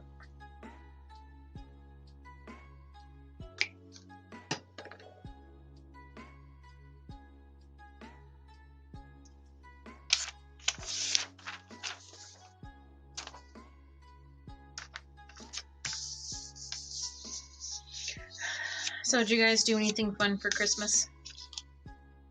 Oh no, why is it not coming up? Okay, well I'm gonna have to use tape for that one.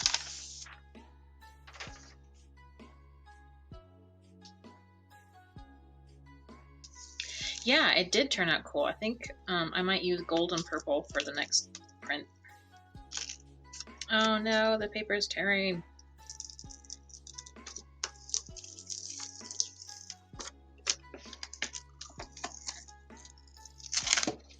Oh, that actually got off a lot of paint. Wow.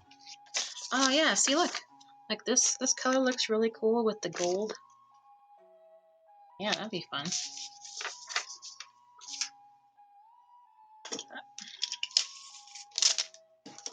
Let me clean up some of this extra stuff over here. This is just packing tape.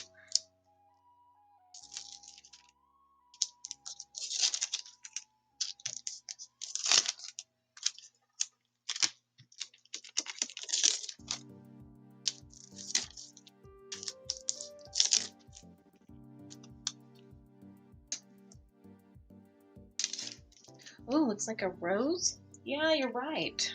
You are right.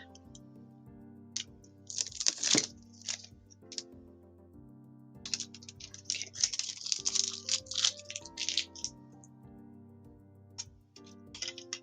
Crazy Family Christmas. Yeah, that sounds about right.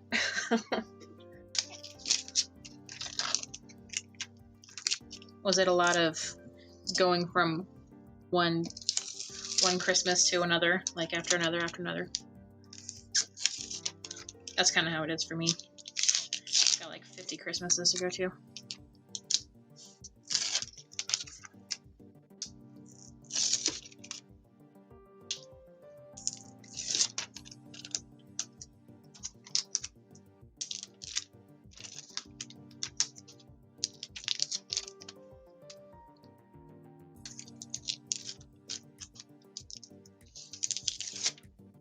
Okay, I think that's clean enough.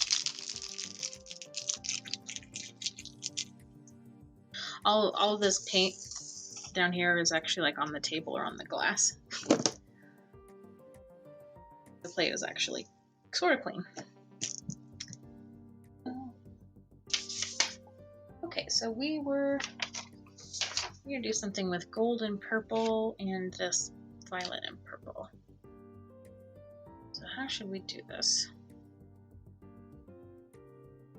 I could do the purple on top and the gold on the bottom. That would be fun. Do some cool designs. Yeah, okay. Let me find a pretty stencil.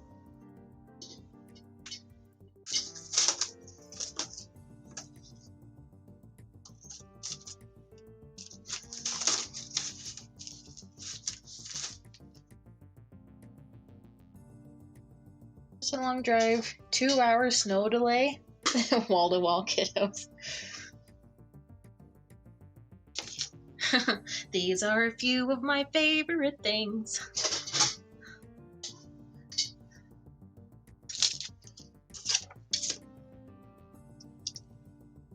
When the kids cry, when the pies burn, when I'm feeling stressed, I simply remember my favorite things.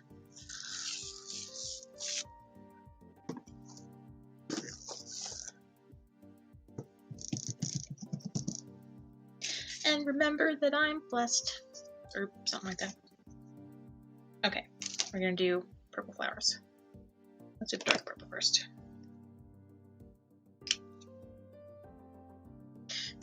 Got some green there in the middle. Don't want any green messing up the purple.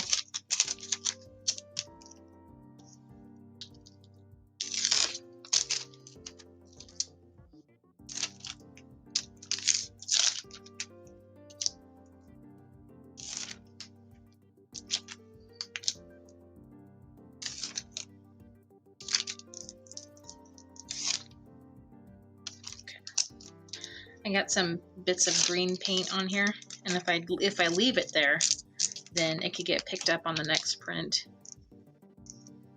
And a lot of printers like that. They like having the buildup of paint. But if you're doing like a specific color palette, you don't want any like random colors that will get in there to mess it up. Best new verse. I made that up on the spot. Never would have guessed.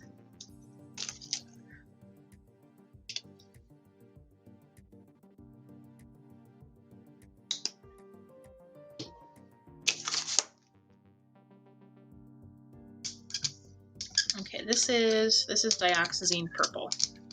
That's the color. I hope I'm getting this big enough. Oh man, my brayer is so squeaky. Okay, and I've got this cool flower stencil. It up.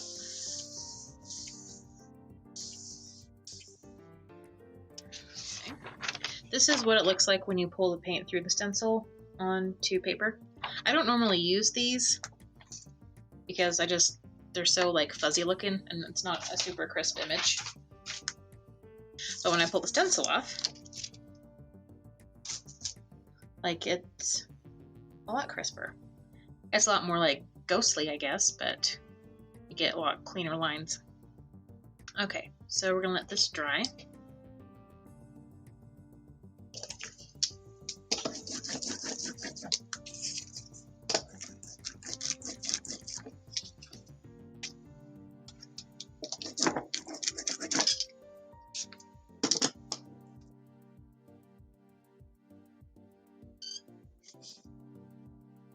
And while we're waiting for that to dry, I can show you. This is like what happens to a brayer. The paint just builds and builds. There's like layers and layers of paint on this brayer. I don't know if you can see very well, but they end up looking kind of cool. Same with this one too. This orange is the original color of the brayer.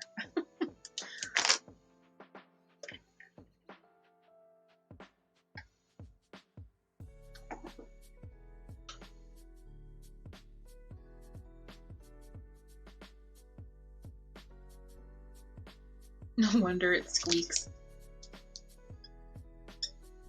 I think this one, like it's got like a little like peg in there and it's like squeaking against this thing. Maybe it needs some like WD-40. If I had any, then I would use it. Or maybe I do. I don't know. I can do it later.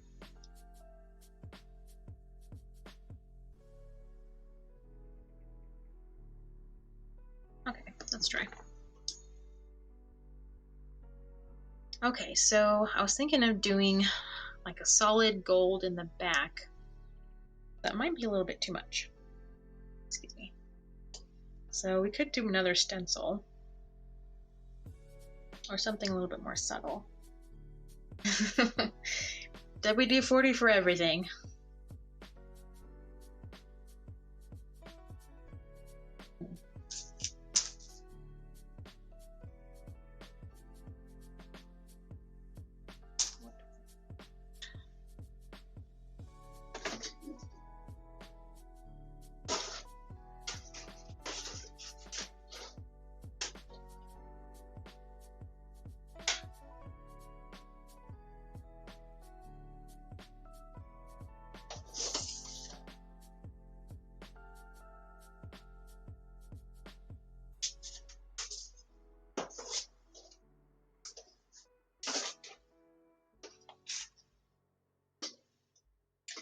Okay, I'm going to do another color layer with this texture plate, and then we'll do gold on the back of that.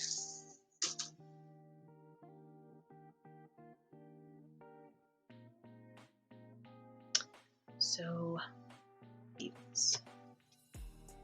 This is quinacridone magenta.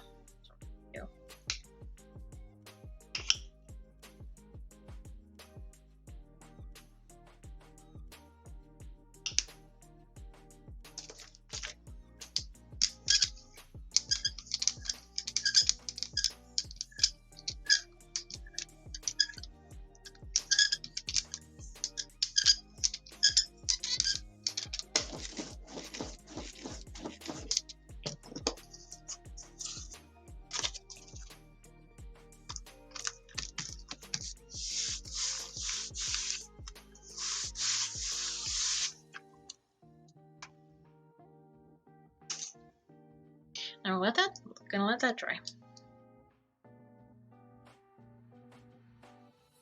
And then when we do our final layer, we'll put gold all on the back of this, and the gold will show through in any places in the design where you would see the white of the paper. So like these voids here, where the plate like picked up stuff, and you can kind of see through the paint, but the gold's going to show through.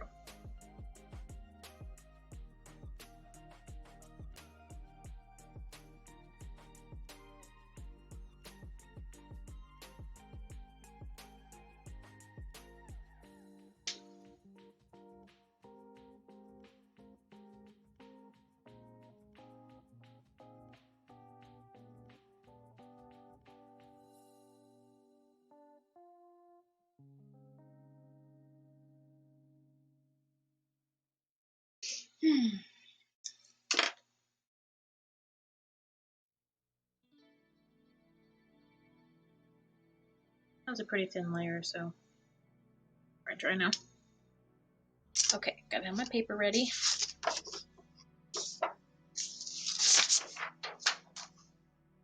Let's get our gold.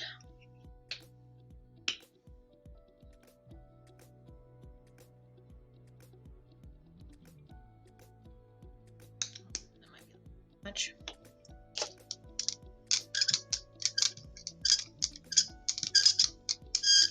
Oh, good grief.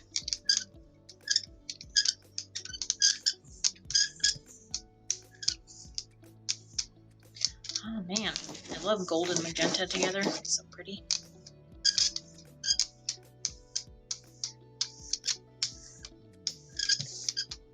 Oh, we're having some problems.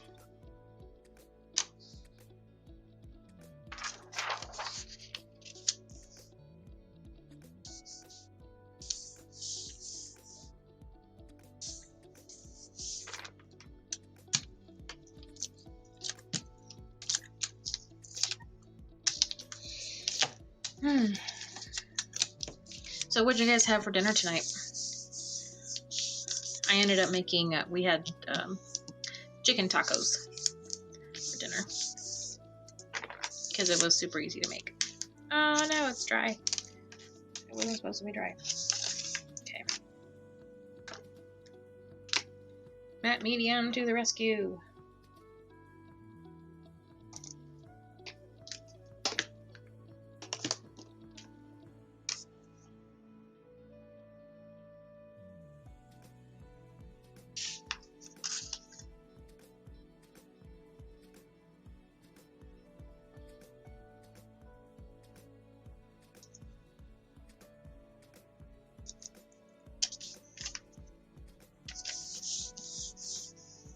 Beef stew.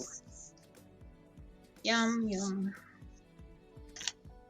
Ah. Not quite getting it. Okay. I waited a little bit too long. So the paint dried before I could pick it up. But hopefully the middle one turned out okay. Oh, man. Gosh dang it. Sometimes these metallic paints, they dry like way too fast.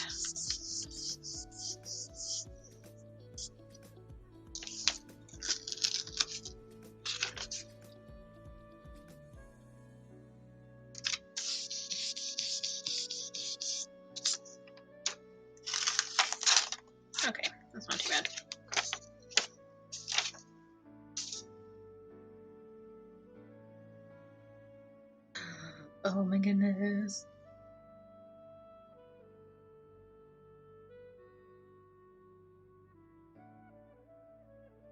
Oh, got some bits here. Don't want to lose those.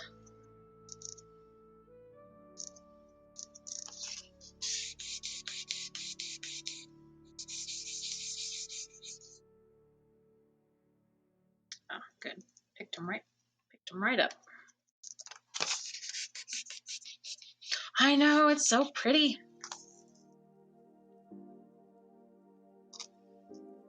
Oh no, we lost this whole corner.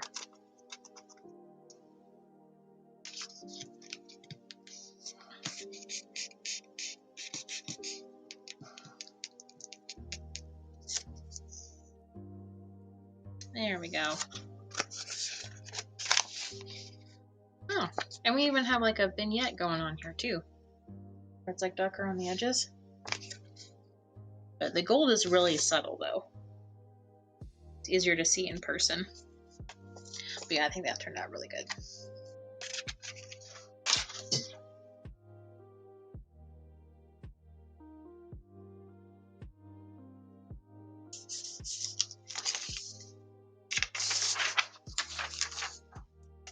Now let's get this cleaned up. Ooh, I should show you what the roll-off paper looks like. I don't know if you can see that. We've got like layers of green and purple and then the gold on top.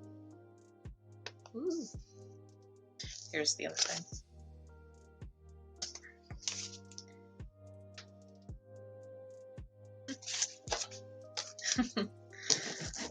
Yeah, sometimes the roll-off papers turn out like prettier than your prints.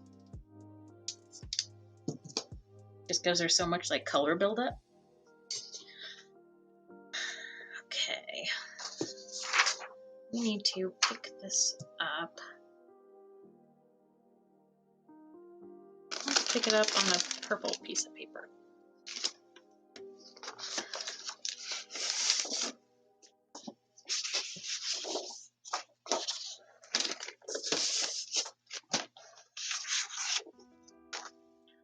I think this will work.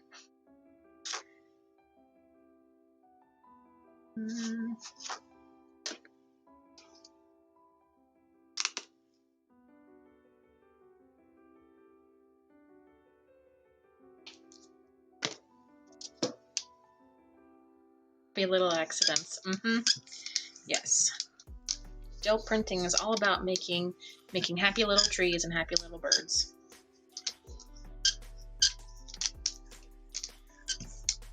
I think if Bob Ross were still alive, he'd probably be doing it too.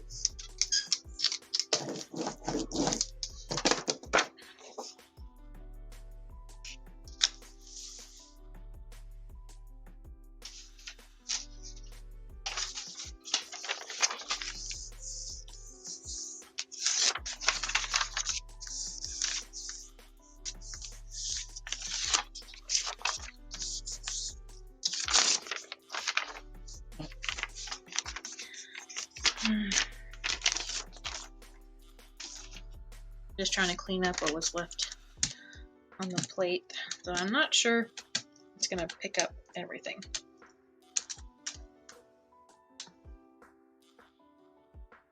Oh, thank you. Yeah, Bob Ross would watch me to get pointers. Oh my gosh. I'm so full of myself. I love watching Bob Ross though. Oh, this turned out kind of cool. Be an interesting, like, stationary grunge or something. I don't know. I save prints like these, but I never use them. I can never find a place to use them. But who knows? Maybe one day.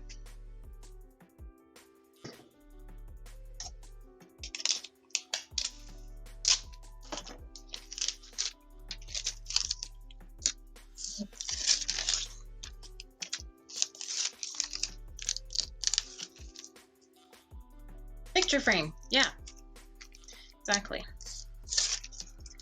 I actually have a bunch of prints like that have like the void in the middle.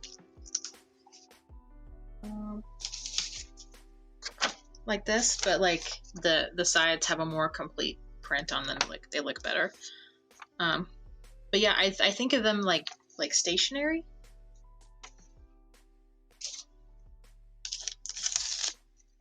So you can like write your letter like in the middle of it.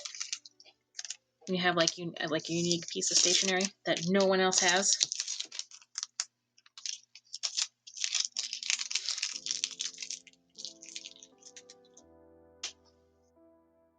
Okay, I think we're gonna keep with the purple and gold stuff, and then maybe switch over to doing like blue and gold. I like that combination too. Okay, what to do next? Let's do this stencil. That's a fun stencil. Maybe we can do some more stencil layering. This stencil works really well for that. If I just remember how to do it.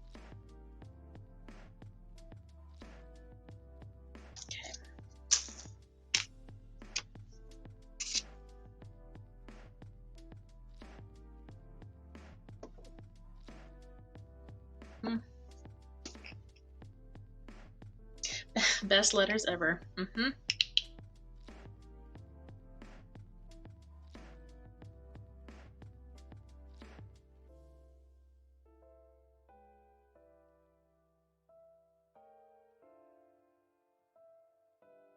Start with the dark one and then go backward.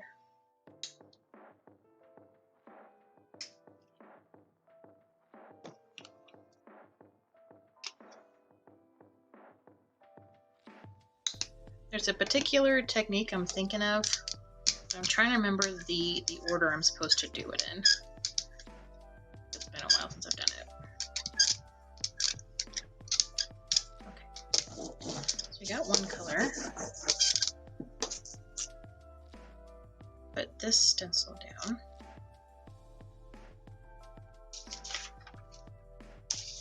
And let's just pick it up with our purple one.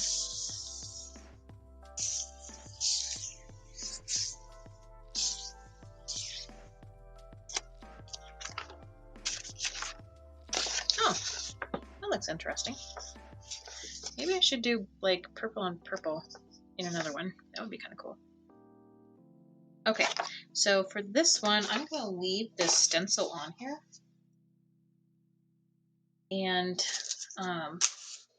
layer another stencil or like a texture plate behind it. Where's that little one? Maybe just do the straight one.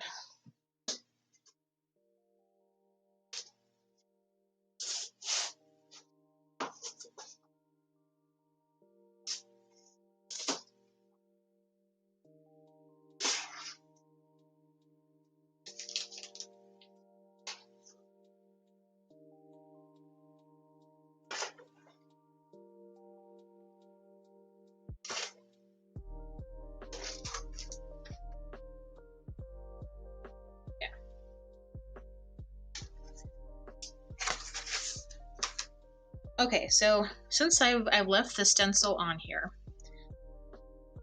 the plate, let's see, the paint underneath it is gonna dry a little bit, and it's gonna be a little bit protected. And I'm gonna put some paint on top of this and pull it off with another texture plate so that we have bits of the positive stencil area left untouched, and then we have the texture like on the inside of their void area of the negative area. We'll see if this works. Okay, what color? What color? Let's do medium magenta this time.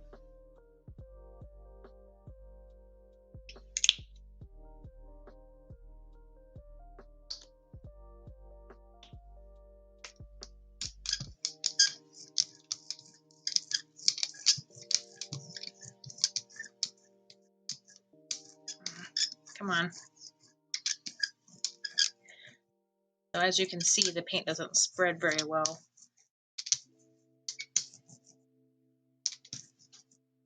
You're trying to spread it through a stencil. That's right.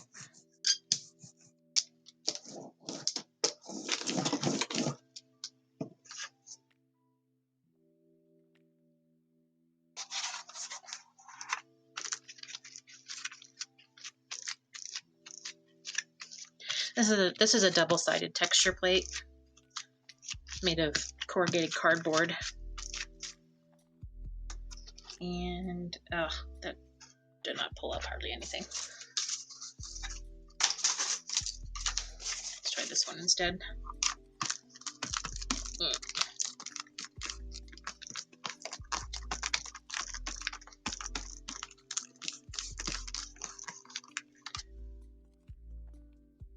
Okay, maybe I should have taken the stencil off before doing the texture plate.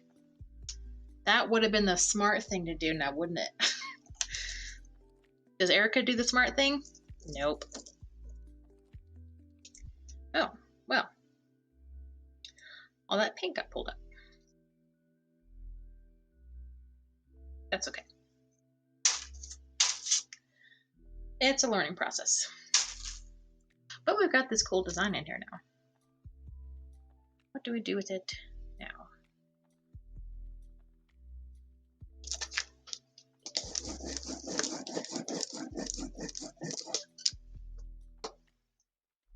We can do some bubble wrap behind there.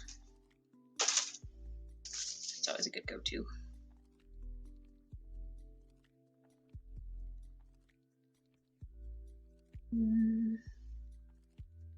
Use colored paper? Yeah. Yeah, I could do that. Do I have any pink paper? No, here, don't.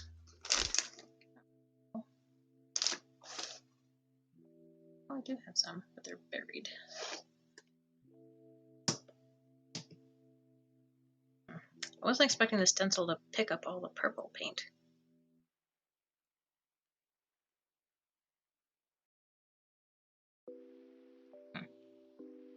All right. Oh yeah. Duh. I'm silly. Gold paint.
Oh, that looks cool already.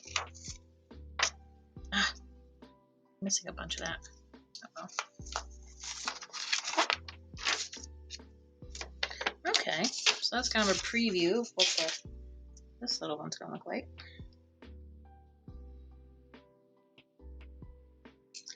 Ooh. Oh, gotta pull out my matte medium here. I can save those bits we couldn't pull up.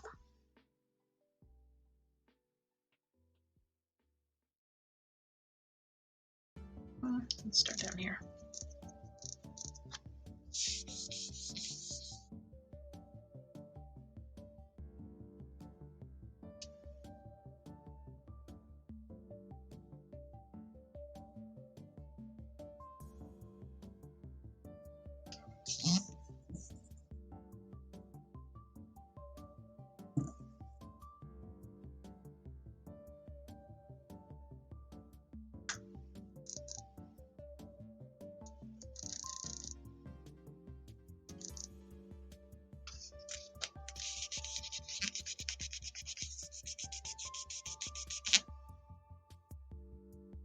Ah, that one's not coming up.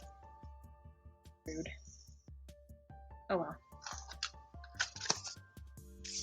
Okay, so that actually turned out really cool.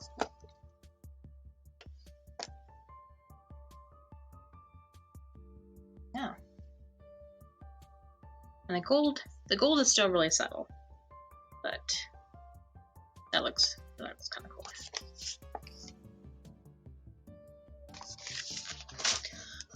All right, let's do another.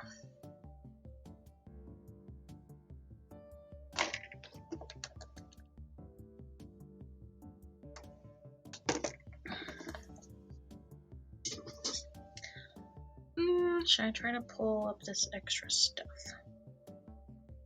Yeah, might as well.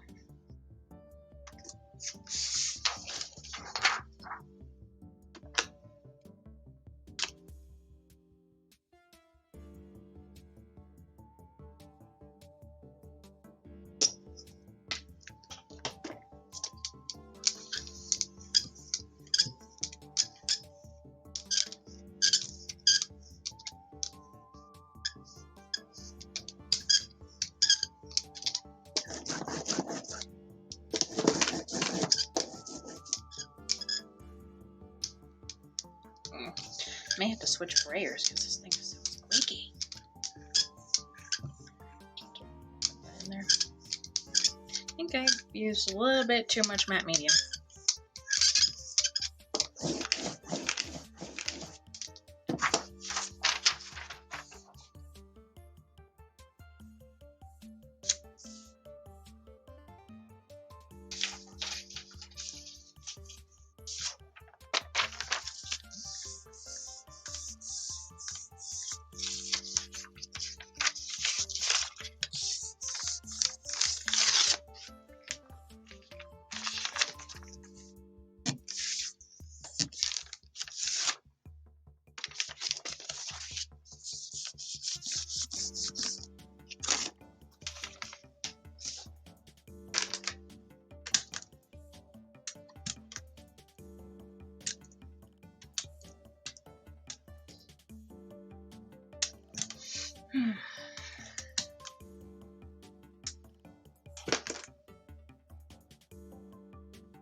That turned out kind of pretty.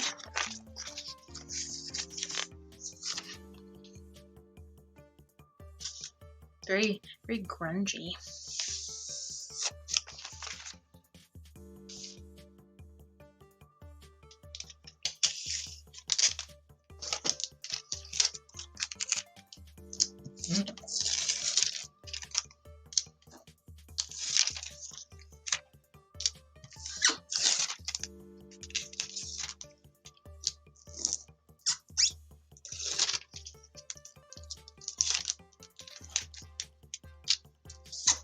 Okay, I think I'm gonna do one more print and then call it a night because it's starting to get late and I gotta get up early.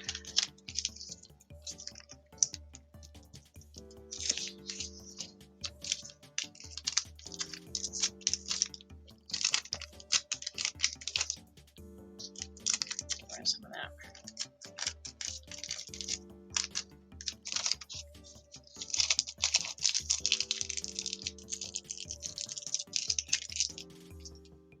English tea grunge.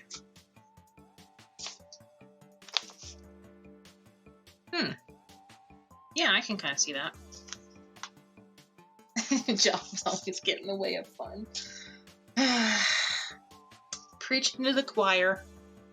Preaching to the choir. Okay, I kind of want to try this stencil thing again.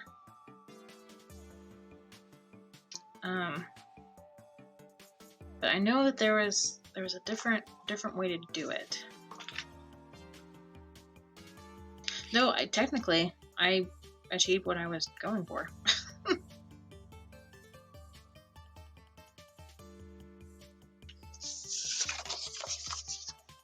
Right.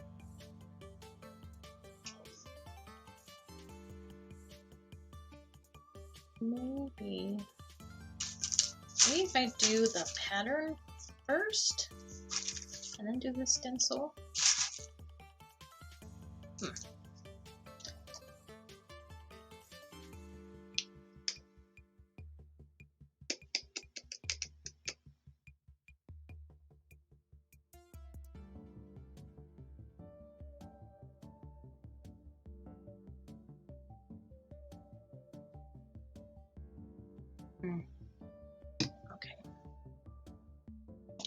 Sometimes it's hard to like think through the steps that you have to do certain things.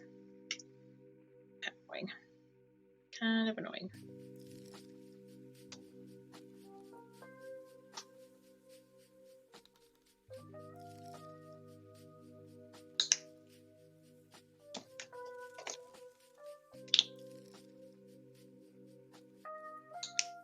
Do light pink and light purple for a minute here.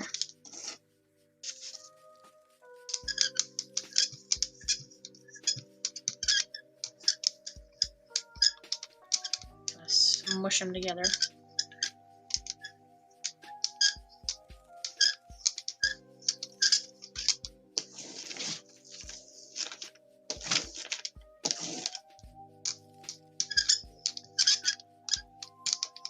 Some waves here. Okay. Oh, goodness sake. I'm gonna need a new roll-up sheet.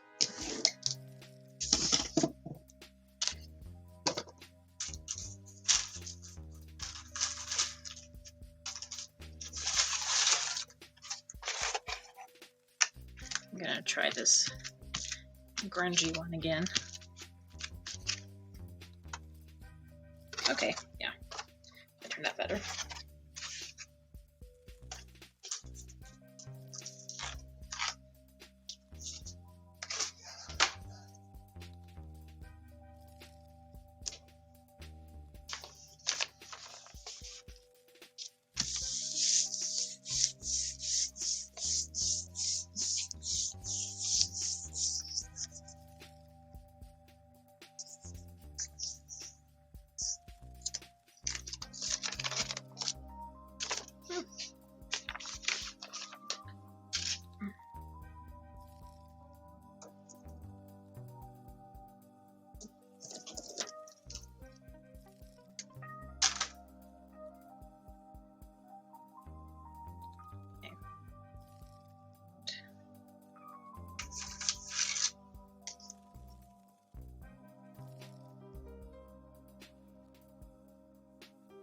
Let that dry and then put the stencil back on. To me, I can figure out which way I had it. Oh, that one's. Oh no. I don't remember which way it went on. Oh dear. Can't take me anywhere. Oh, okay. There we go. Okay. I'll let this dry for a minute.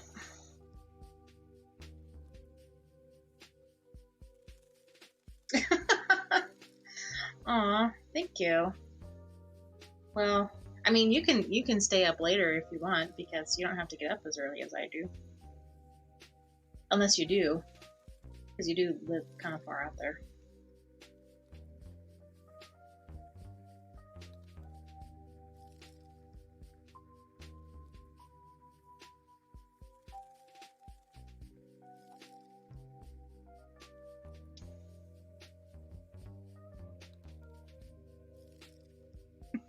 You're gonna walk into work tomorrow and just gonna be like, no one talked to me, I stayed up too late playing with craft stuff.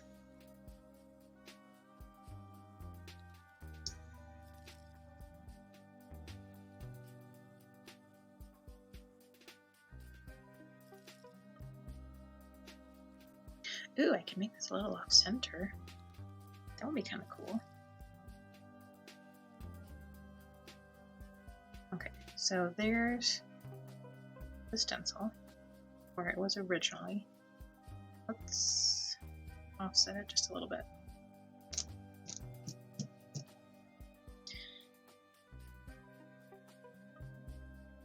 Yeah. Yeah, okay. We're just gonna go for it.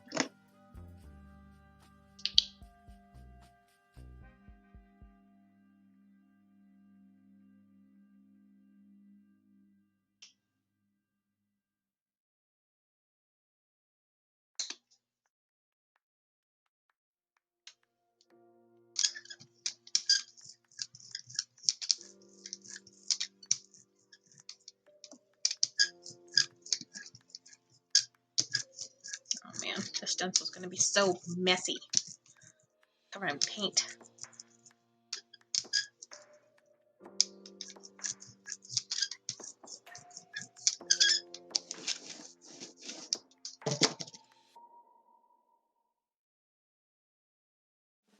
I can use this to spread it around.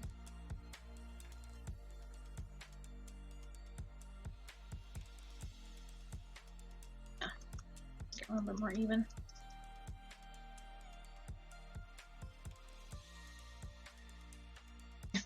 It's all about priorities.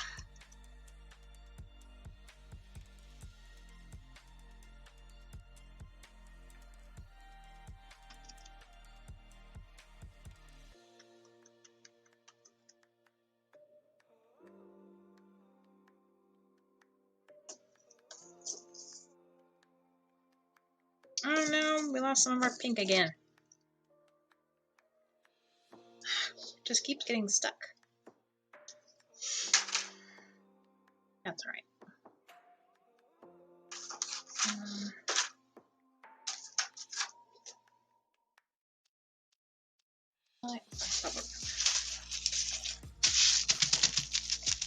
There's still some, yeah, still enough wet paint to bubble wrap.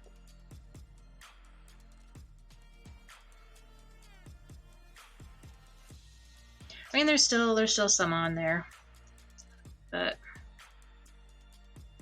I'm just not doing it right, I guess.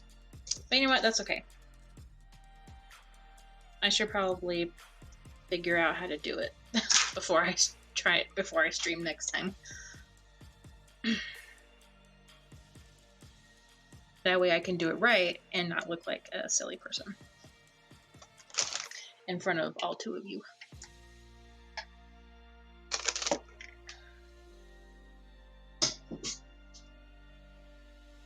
Oh, let that dry.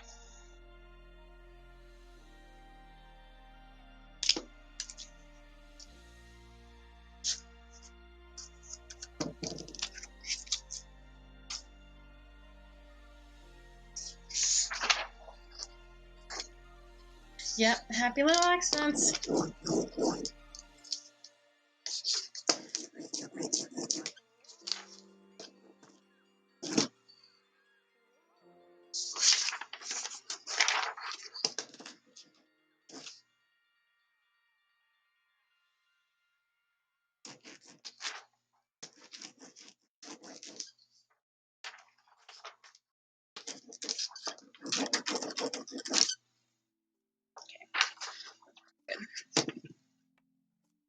Dry? Nope, not dry. I'm gonna stand up for a second. I've been sitting this whole time.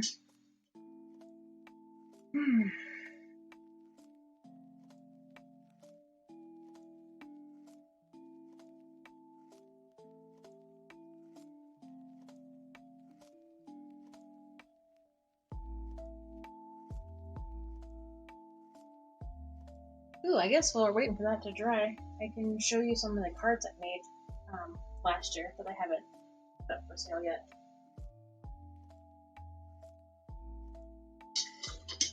These have just been kind of sitting here in my art room.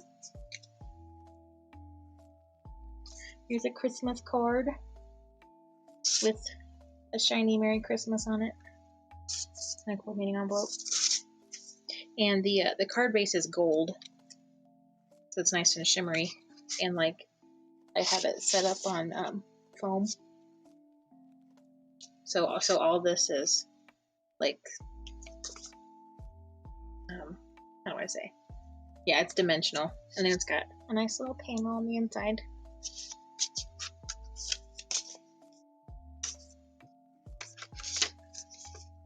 And then here's another Christmas.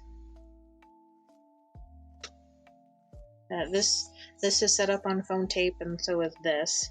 And then this is a gel print background that I made on here with a stencil and some gold alcohol ink.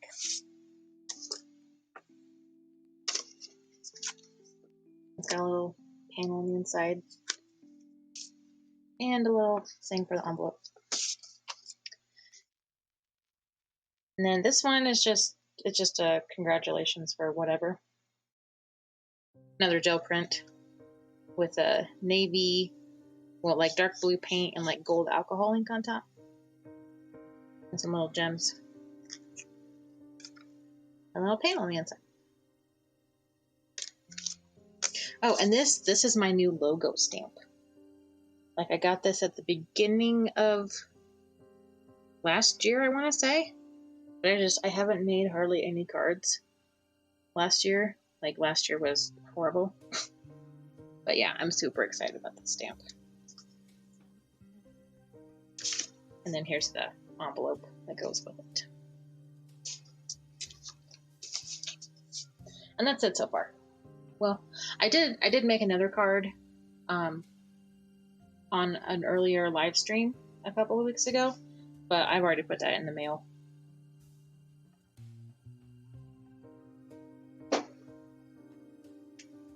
Yes, I like how professional it looks.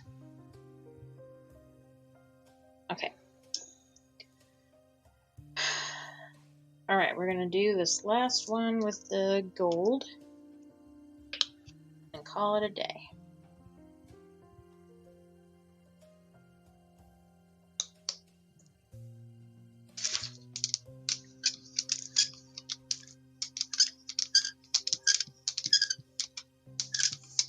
I feel like 2020 just kind of sapped all my desire to do like creative projects and stuff, you know, because reasons. And now that it's 2021, I feel, I don't know, feel a lot more motivated.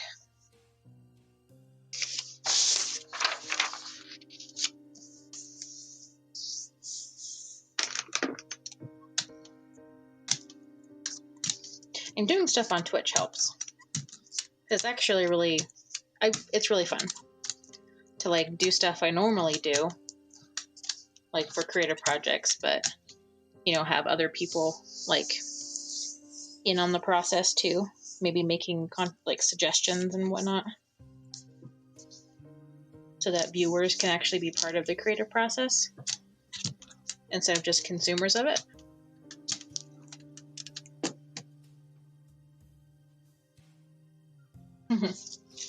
Yay for the new year! I agree. I agree. Oh, for goodness sake. This did not pull well at all.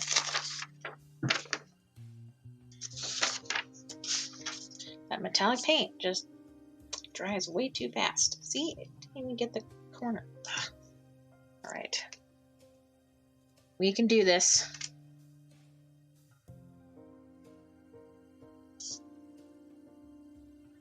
I got this.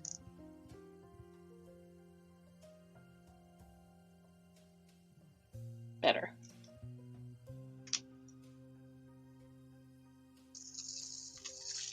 Oh no. This whole thing right there doesn't want to come up.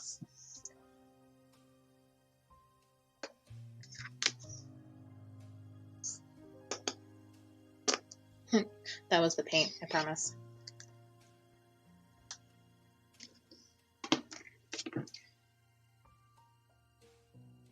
Oh yeah. Yeah.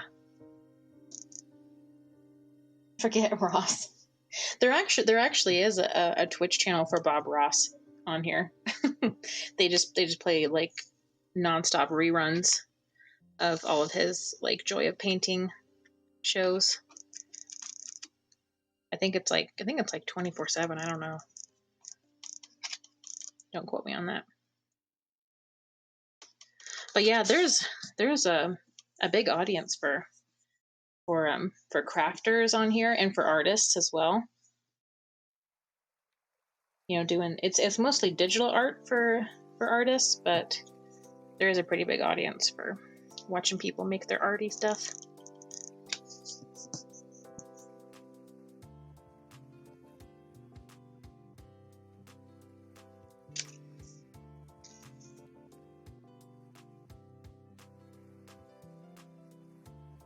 Let's see if we can get this here in the middle. I don't think we're going to be able to get all of it, but that's okay.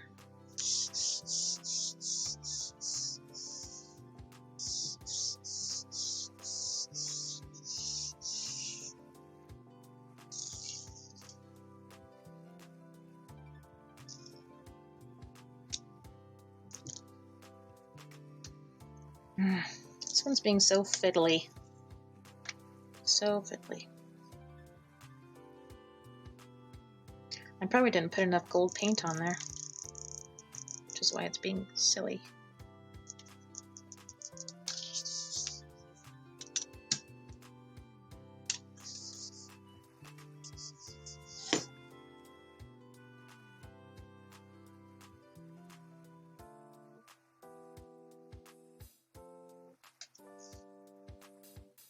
Okay, I think that's about the best we can do for that.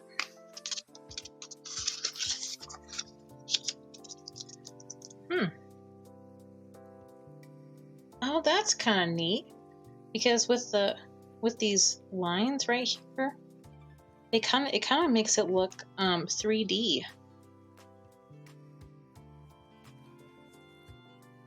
That's really cool.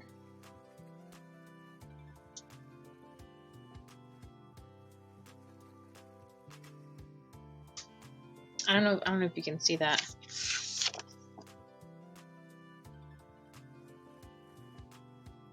I can't tell. Turned out great. Yeah, I think so too. All right, I'm going to throw all these out here. So if people watch the replay, they can see what we did. By we, I mean me.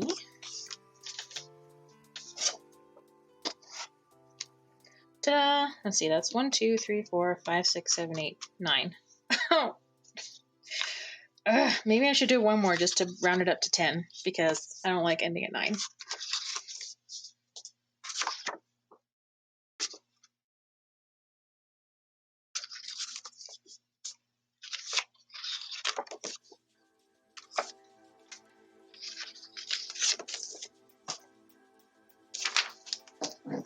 Yes? Okay.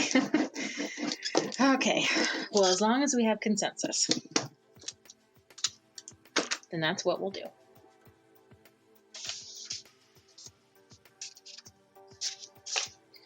Let me clean up this print here. We'll do transparent white. White, white, white.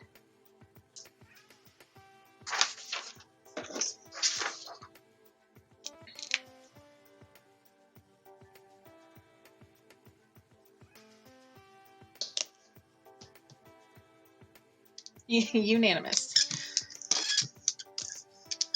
The council has spoken.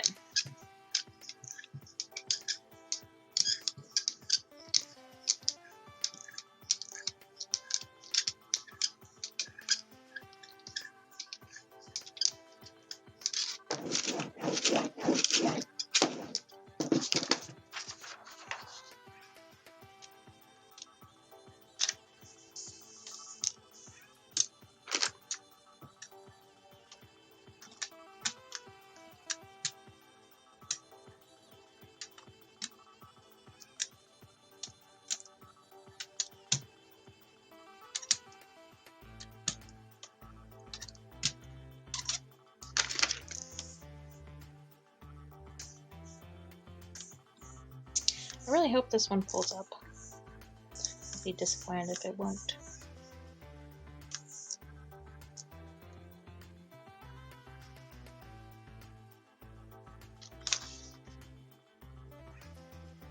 Oh, this one pulled up really well. That's cool.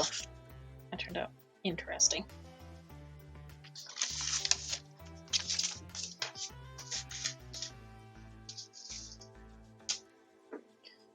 Okay, let's see. We've got a couple of those. Let's do a Prussian blue and a gold one. Just for the final print.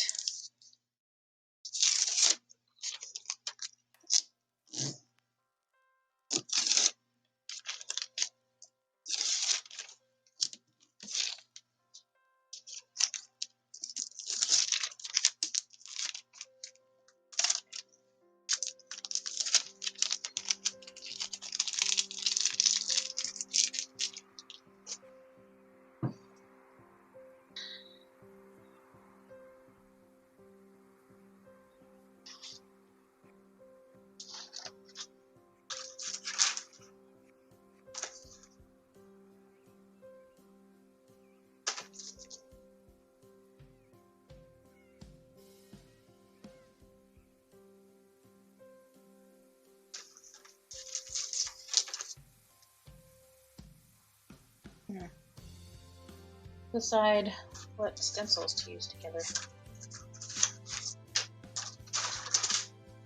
Okay, I got it now. I've got it.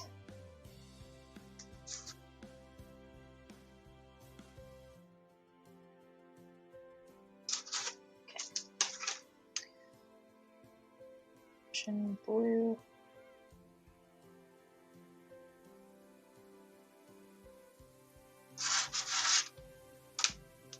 Okay. Sorry. Need a moment to collect my thoughts.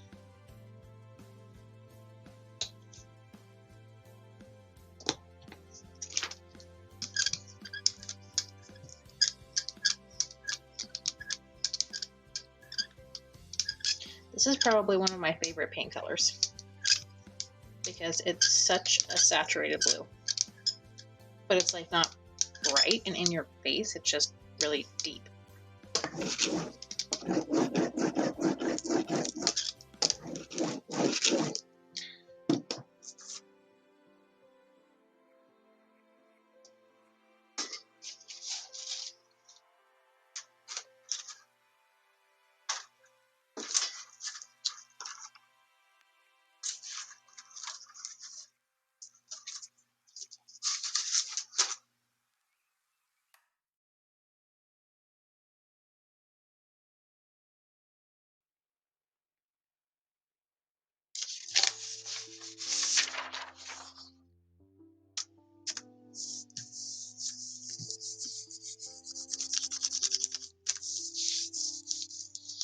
Yeah, it looks great with everything.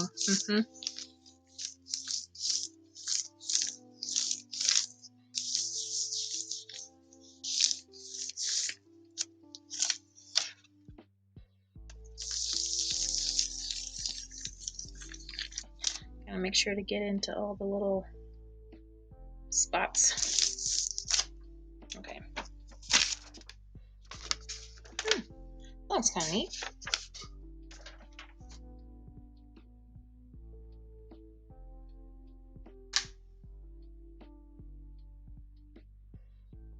Ooh, that's gonna turn out cool.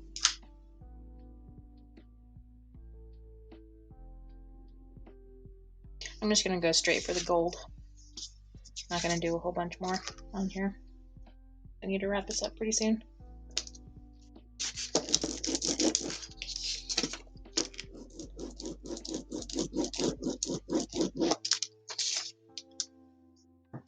Okay. First though, I gotta make sure I don't have any residual blue paint on my brayer. Otherwise it's gonna mix in with the gold and look kind of muddy. I don't want that.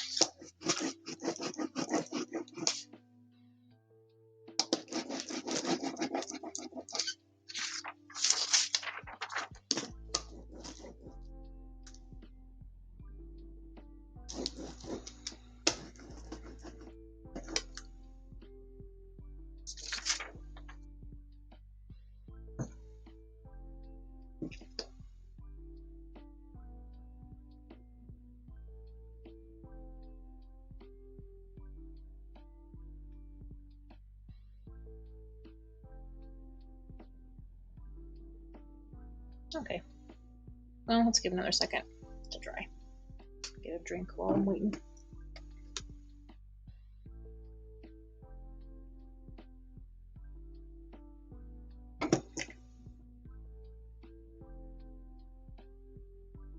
It almost looks like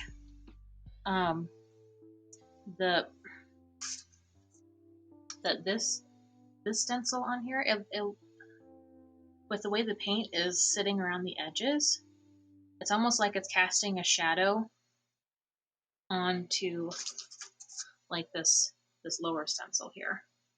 Like it's sitting on top and casting a shadow. It's kind of cool.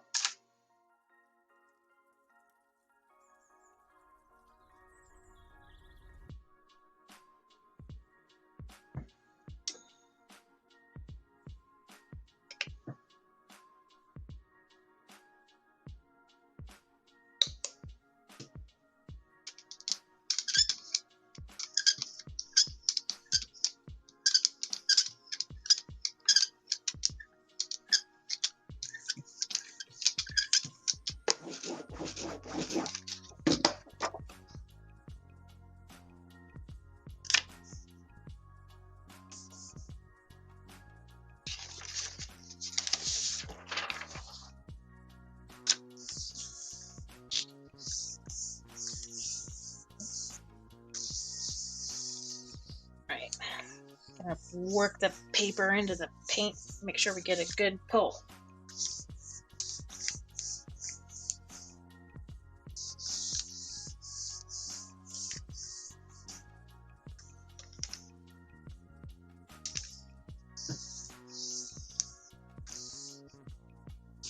Okay, I think that's probably good.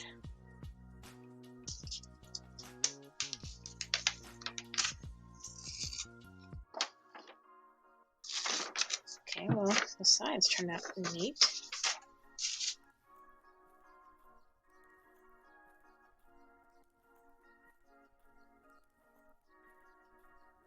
Oh, snap. That looks great.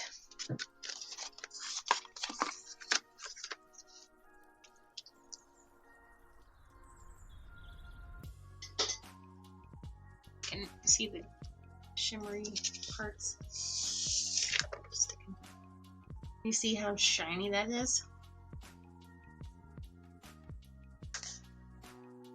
Looks a lot better in person, but yeah. It's like we got like layers of lattice or something. The suspense. Okay, now I'm gonna lay out all the prints. Okay, we got 1, 2, 3, 4, 5, 6, 7, 8, 9, 10. Okay. I think that's probably going to do it for today. Because it's getting late and I need to go to bed.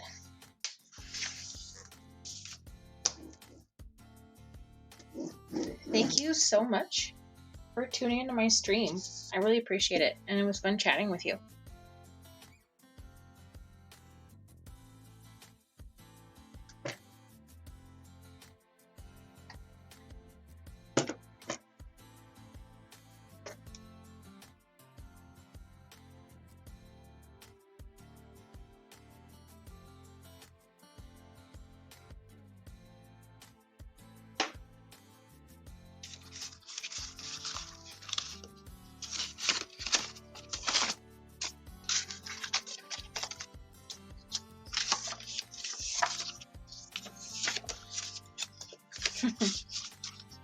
Thank you.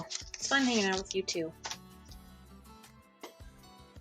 Okay, well, I guess I'll see you later, and thank you to anyone else who's watching the replay.